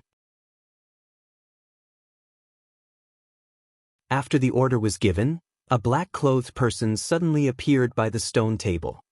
His hand brushed the tip of the incense, and the smoke spiraled out. Then he inserted it into the incense burner mountain and disappeared with a turn. Chu Qingyan was a little envious of this superb qinggong. Turin saw the envy in her eyes and said coldly, "It's not impossible to reach his level." Chu Qingyan was instantly interested. "How long will it take?" Turin glanced at her. "But according to your current learning ability, I'm afraid it's not something that can be achieved in a short time." Chu Qingyan pursed her lips. His words were as good as not saying anything. "Don't move." The bamboo stick hit her back, and Chu Qingyan almost cried out. It was really painful. Turin saw that she was angry but didn't dare to say anything. He snorted coldly and then waved his hand to let someone pass the water on the stone chair to Chu Qingyan. "What are you doing?" Chu Qingyan didn't understand. "Put it on your head. If you want to grow quickly, you have to increase the amount of training," Turin said sinisterly. Chu Qingyan widened her eyes. Oh my God, was this person not sent by the ice block to torture her? Do you want to disappoint the Lord's expectations? Turin looked at her and sneered. Chu Qingyan remembered the assassination on the street and how powerless she was in the palace yesterday. The words that she wanted to refute were suddenly stuck in her throat. She slowly lowered her head and looked at the water basin in her hand. She wanted to become strong, very strong.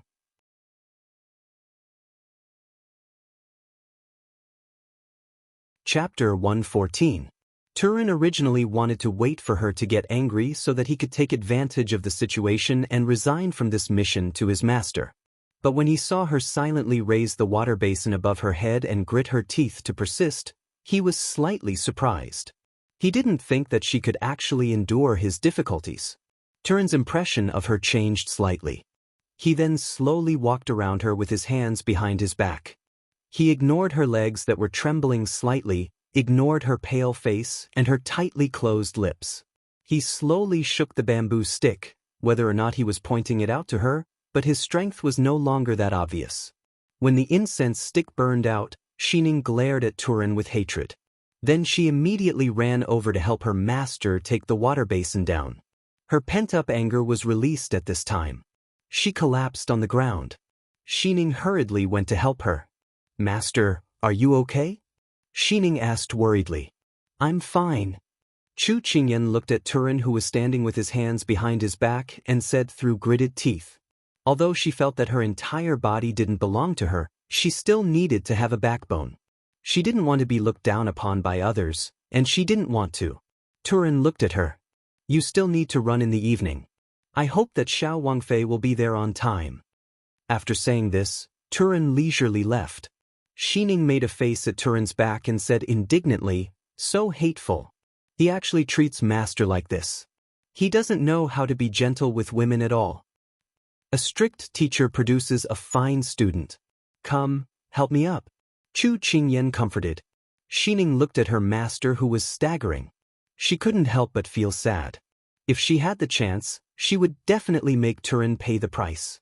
In the evening, they had to run 20 laps around the courtyard.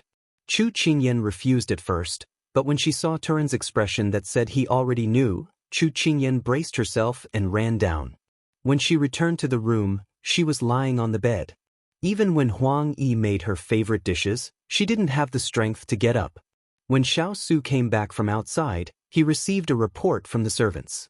She didn't come to eat for a long time, so he got up and went to her room to find her. When he came in, he saw her lying on the bed without any strength. She looked very tired. Very tired? Xiao Su sat down on the bed and lowered his head to ask her. Chu Qingyan didn't even look at him when she heard this. Although she wanted to be strong when she accepted Turin's training method, she didn't want to face the big ice block. She subconsciously thought that the big ice block was the one who created the training method for her. He was so inconsiderate of himself. She gave him a bad review. Faced with the anger of the person on the bed, he didn't explain that the training method wasn't created by him.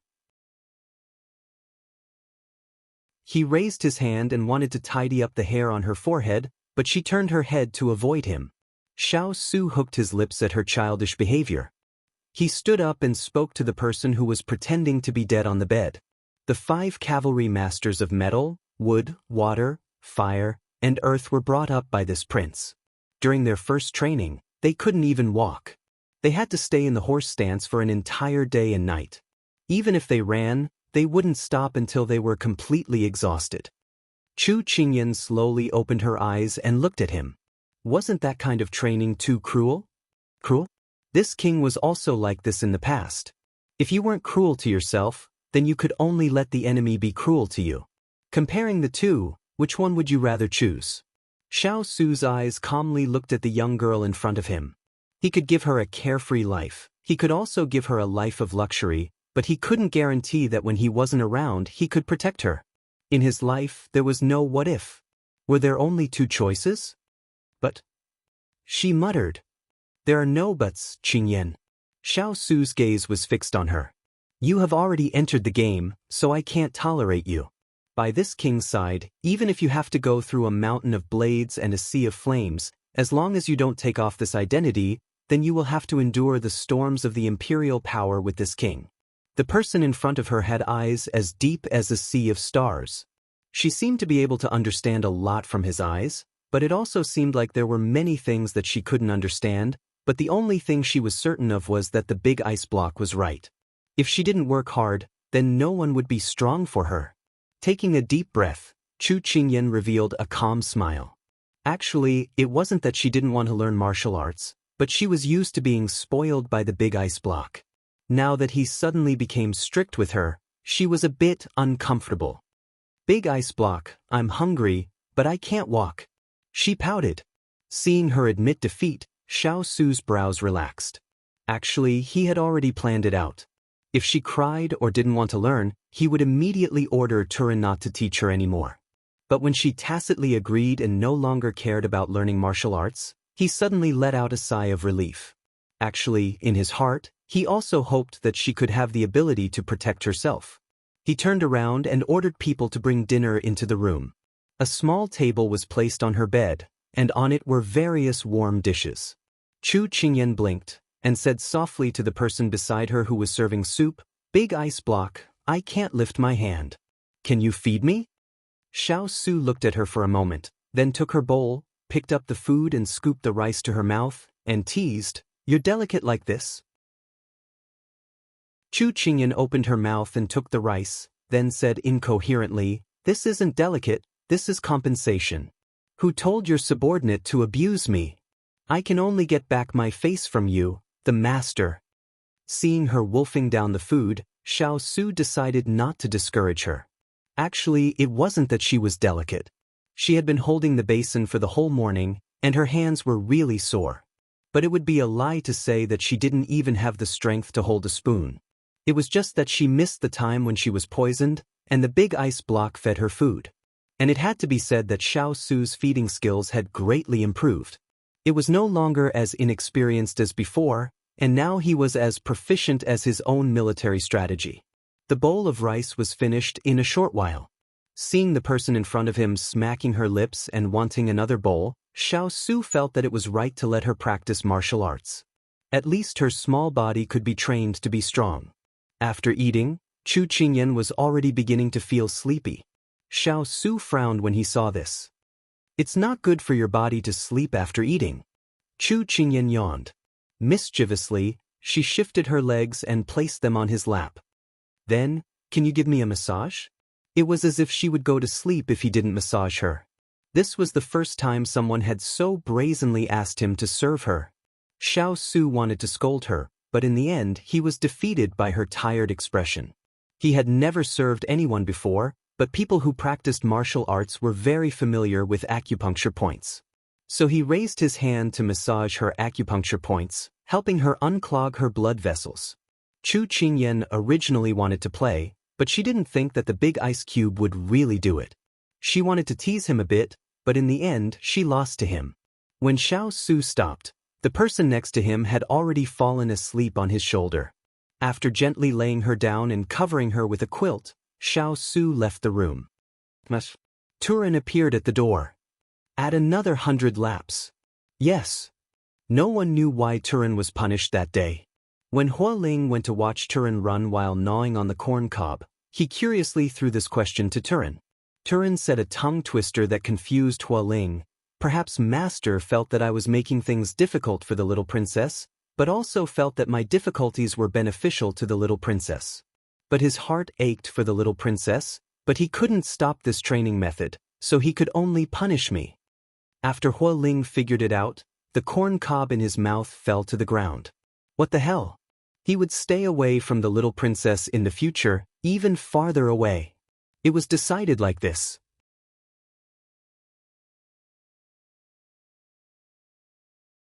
Chapter 115.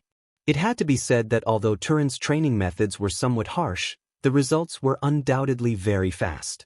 Chu Qingyan had been wobbly when she first did the horse stance for an incense stick's worth of time, but now, she was as steady as Mount Tai for 3 incense sticks worth of time. As for running 20 laps around the courtyard, she was no longer out of breath and her chest was stuffy. Turin was undoubtedly also surprised by Chu Qingyan's progress. It was as if you thought that a piece of useless wood could become a pillar of support in the end. However, Turin did not relax his teaching of her because of this. Instead, he increased the amount of training.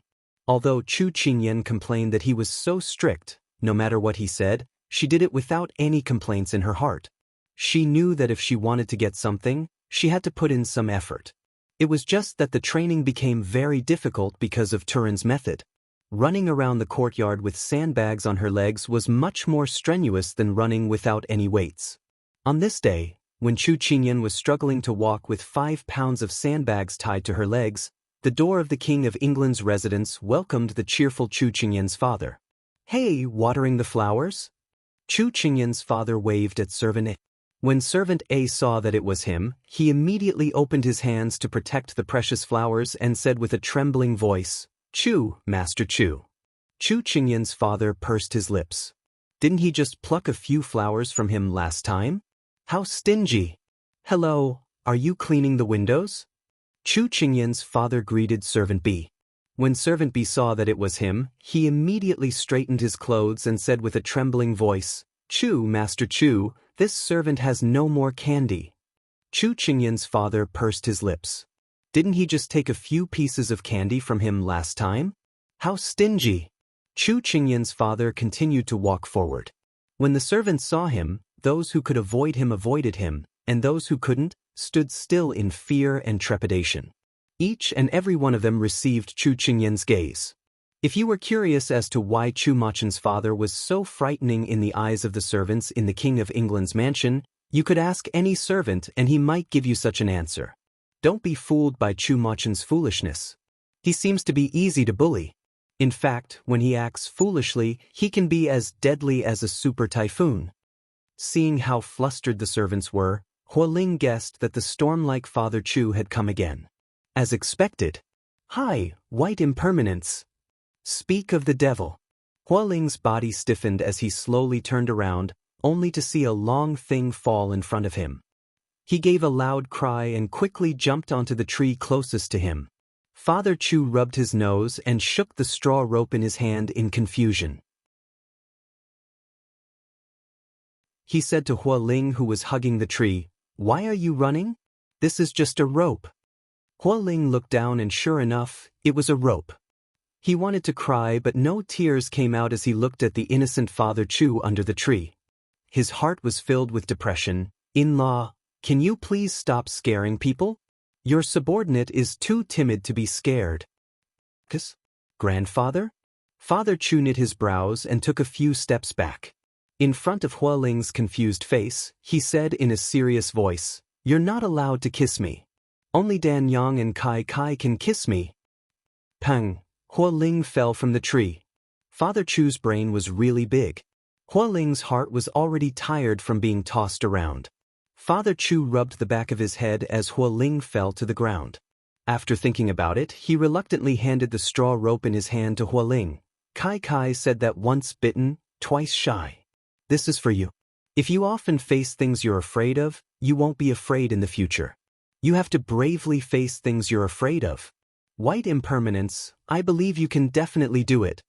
Father Chu was afraid that he wouldn't be willing to part with the straw rope, so he turned to leave.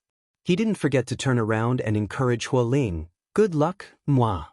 Hualing looked at the straw rope in his hand and looked like he wanted to cry but couldn't. He had already given up on himself when it came to Father Chu. At this time, servant 3 by the well was rubbing his head for a long time, but he couldn't find the missing well rope.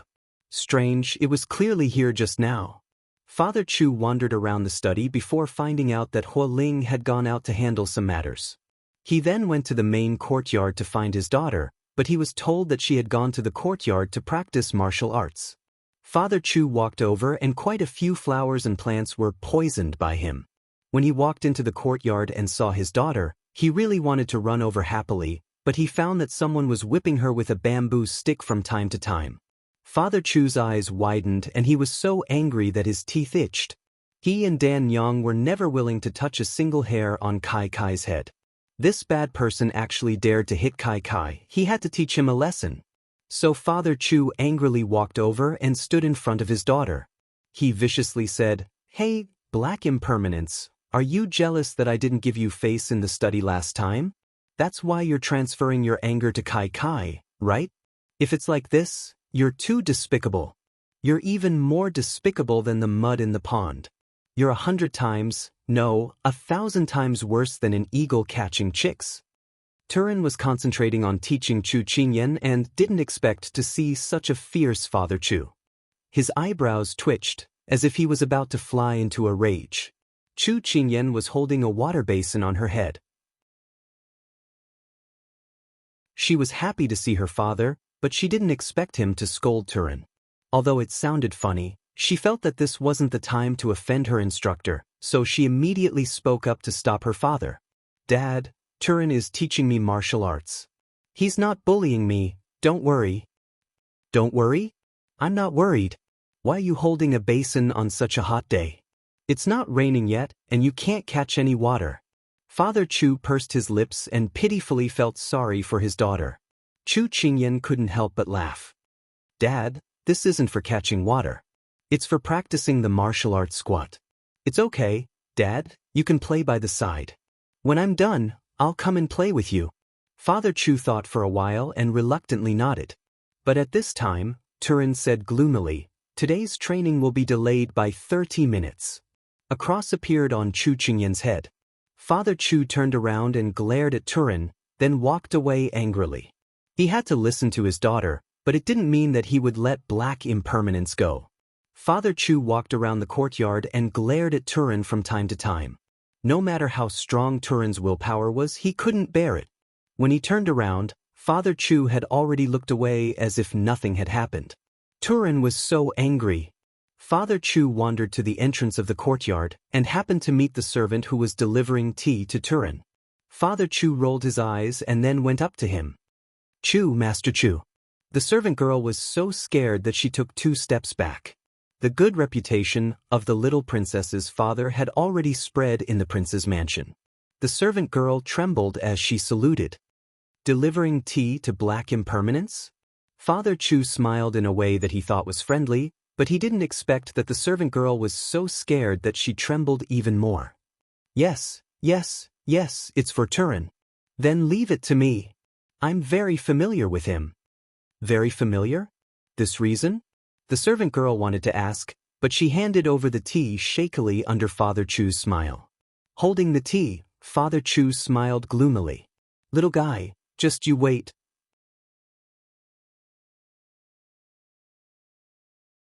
Chapter 116.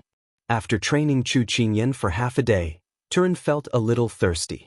There was tea on the stone table, so he poured himself a cup without hesitation. Chu Qingyan's father, who was watching him from afar, was extremely nervous but also expectant. At this moment, a figure walked up to him. "What are you looking at?" A cold voice sounded.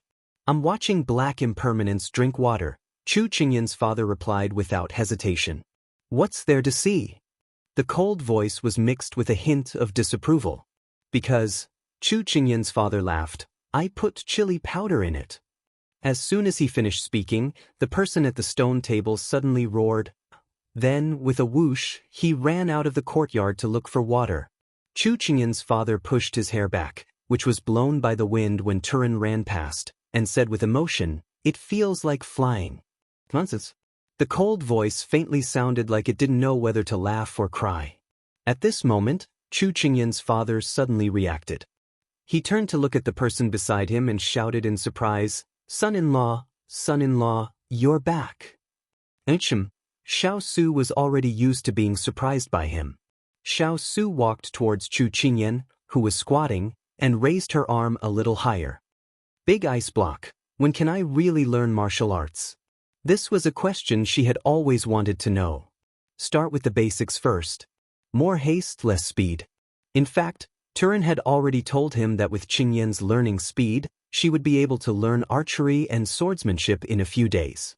Chu Qingyan replied, "Yes, I want to learn as soon as possible." "No rush." Xiao Su turned and sat down on the stone chair. Chu Qingyan's father also walked around him, as if he had something to say. "Say it, what's the matter?" Xiao Su said. Chu Qingyan's father scratched his head. "Son-in-law, Kai is so young. Will she be unable to grow taller if you let her practice martial arts?" "Can't grow tall?" Xiao Su frowned. "Look at how tall she is with sandbags tied to her feet and water on her head. She can't even grow taller," Mr. Chu said sternly. Xiao Su smirked. "No, it'll grow faster and better this way." Chu Machen's father had always believed in his words. "I see. I always feel that Blackie is too short. I'll give it a try when I get back." Mr. Chu made up his mind. Blackie was a dog raised by the Chu family. Little Black, who was squatting in the corner, suddenly sneezed. It immediately looked around vigilantly. Seeing that there was no one around, it relaxed and went back to sleep. It thought that Chu Machen's father had come again and was scared to death. But little did it know that cruel training was coming. Xiao soon never took Chu Machen's father's mutterings to heart. The next day, Chu Qingyan saw Turin's red and swollen lips and had a hard time holding back her laughter. Turin had a stomach full of anger. He had already been laughed at by Hualing the whole morning and had been pointed at by the servants along the way. His anger was about to reach a critical point.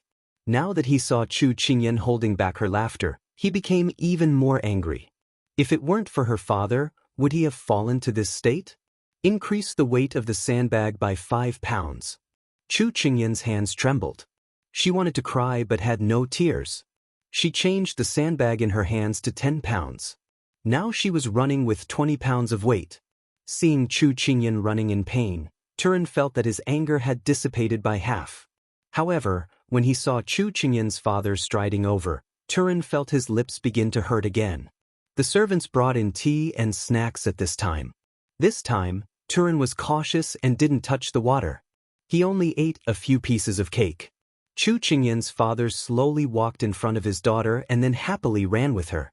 "Father, go sit under the shade of the tree. The sun is very strong." Chu Qingyan persuaded. "No, I want to experience the feeling of running." Seeing that her father insisted, Chu Qingyan let him go. Running with the wind, freedom is the direction, chasing the power of thunder and lightning, putting the vast ocean into my chest, even the smallest sail can sail far away. Mr. Chu was singing at the top of his lungs. Just as the earth spirit was about to complain about his nondescript singing style, his stomach suddenly rumbled, and then he felt a sharp pain. He looked at the pastries with a pale face, and then rushed to the toilet. "Father, what did you do this time?" Chu Qingyan looked at the figure leaving in the wind and couldn't help but click her tongue. Chu Qingyan's father said proudly, "I sprinkled a packet of croton powder on the pastries." Chu Qingyan's eyes twitched. "That, Turin, you're on your own." Chu Qingyan's father smiled sinisterly. "Little fellow, would I be so stupid to do something to the tea again?" "How stupid!" In fact, in the King of England's residence, Turin wasn't the only one who wanted to cry. Even Mu Ling was the same. Mu Ling, who was far away by the Huailiu River, received a letter from the capital. Although he was confused about his master's intentions, he still rushed back without stopping. Originally, he thought that something big had happened. After running for 3 days and 3 nights, he was tired. As soon as he returned to the Fu, he didn't even have time to change his clothes before he went to see his master to ask what was so important this time. But he didn't know that his master's task was to make a few fun toys for the little princess consort. He rushed back from so far away just for this? "Oh, my lord!" Mu Ling was instantly filled with blood. Thus, on this day, Mu Ling sat on the steps, holding a knife in one hand and a piece of wood in the other. Chu Qingyan's father, who had successfully teased Turin again, came over. "You're cutting wood." Mu Ling raised his head and looked at him. He didn't know him and had never seen him before. Thus, he lowered his head and continued to cut. "Wow, you're amazing. This flower seems to be real." Mu Ling looked at the failed wooden flower and casually threw it away. "What a waste." Chu Qingyan's father picked it up and gestured with it. Then he stuck it on Mu Ling's head. Mu Ling's mouth twitched. When he was designing something, he hated it when people chattered at the side. Moreover, this person even tampered with it. If it wasn't for the fact that he was in a hurry to design toys for the little princess consort, he wouldn't have let this person off. Mu Ling pulled out the wooden flower from his head and turned to leave. He didn't know where this person came from. He couldn't afford to offend him, so why couldn't he avoid him? "But, you're really amazing. By the way, other than carving flowers, do you know anything else?" "Indifference. Is it that you only know how to carve flowers?" "Indifference. Indifference. Why aren't you saying anything? Are you mute?" "Indifference." He couldn't take it anymore. "So you can talk. Then other than carving flowers, do you know anything else?" "Indifference. Indifference again. So you only know how to carve flowers. Don't be shy and deny it. Indifference. No. He couldn't take it anymore. It's like this. Then other than carving flowers, do you know anything else? Indifference. He couldn't take it anymore. Where did this chattering person come from? Mu Ling couldn't hold back his anger. He swung the dagger in his hand at the large rock beside him, and the rock instantly shattered into pieces. He thought that the person beside him would be afraid and wouldn't bother him anymore. Wow, so you also know how to cut rocks. Then do you know how to carve animals? Indifference stared at him with starry eyes. Mu Ling was discouraged. I do. Tiger, little black, little white, do you also know how to carve flowers? Indifference stared at him with starry eyes. I do. Dispirited. Hua Ling, who was hanging upside down on the tree, poked the person beside him. It seems like Master Chu has already changed his target. We won't be the first ones to bear the brunt. Turin closed his eyes and had a dejected expression. Don't talk to him. After squatting in the toilet for an entire day, he didn't have any strength. You're tuning in to the Passion Pages YouTube channel. We're so grateful for your support, and don't forget to subscribe to join us on this incredible journey through captivating stories. Your generosity through donations truly makes a world of difference, as it's the primary source of revenue that allows me to expand and enhance this channel for you. Thank you from the bottom of my heart for being a part of this adventure.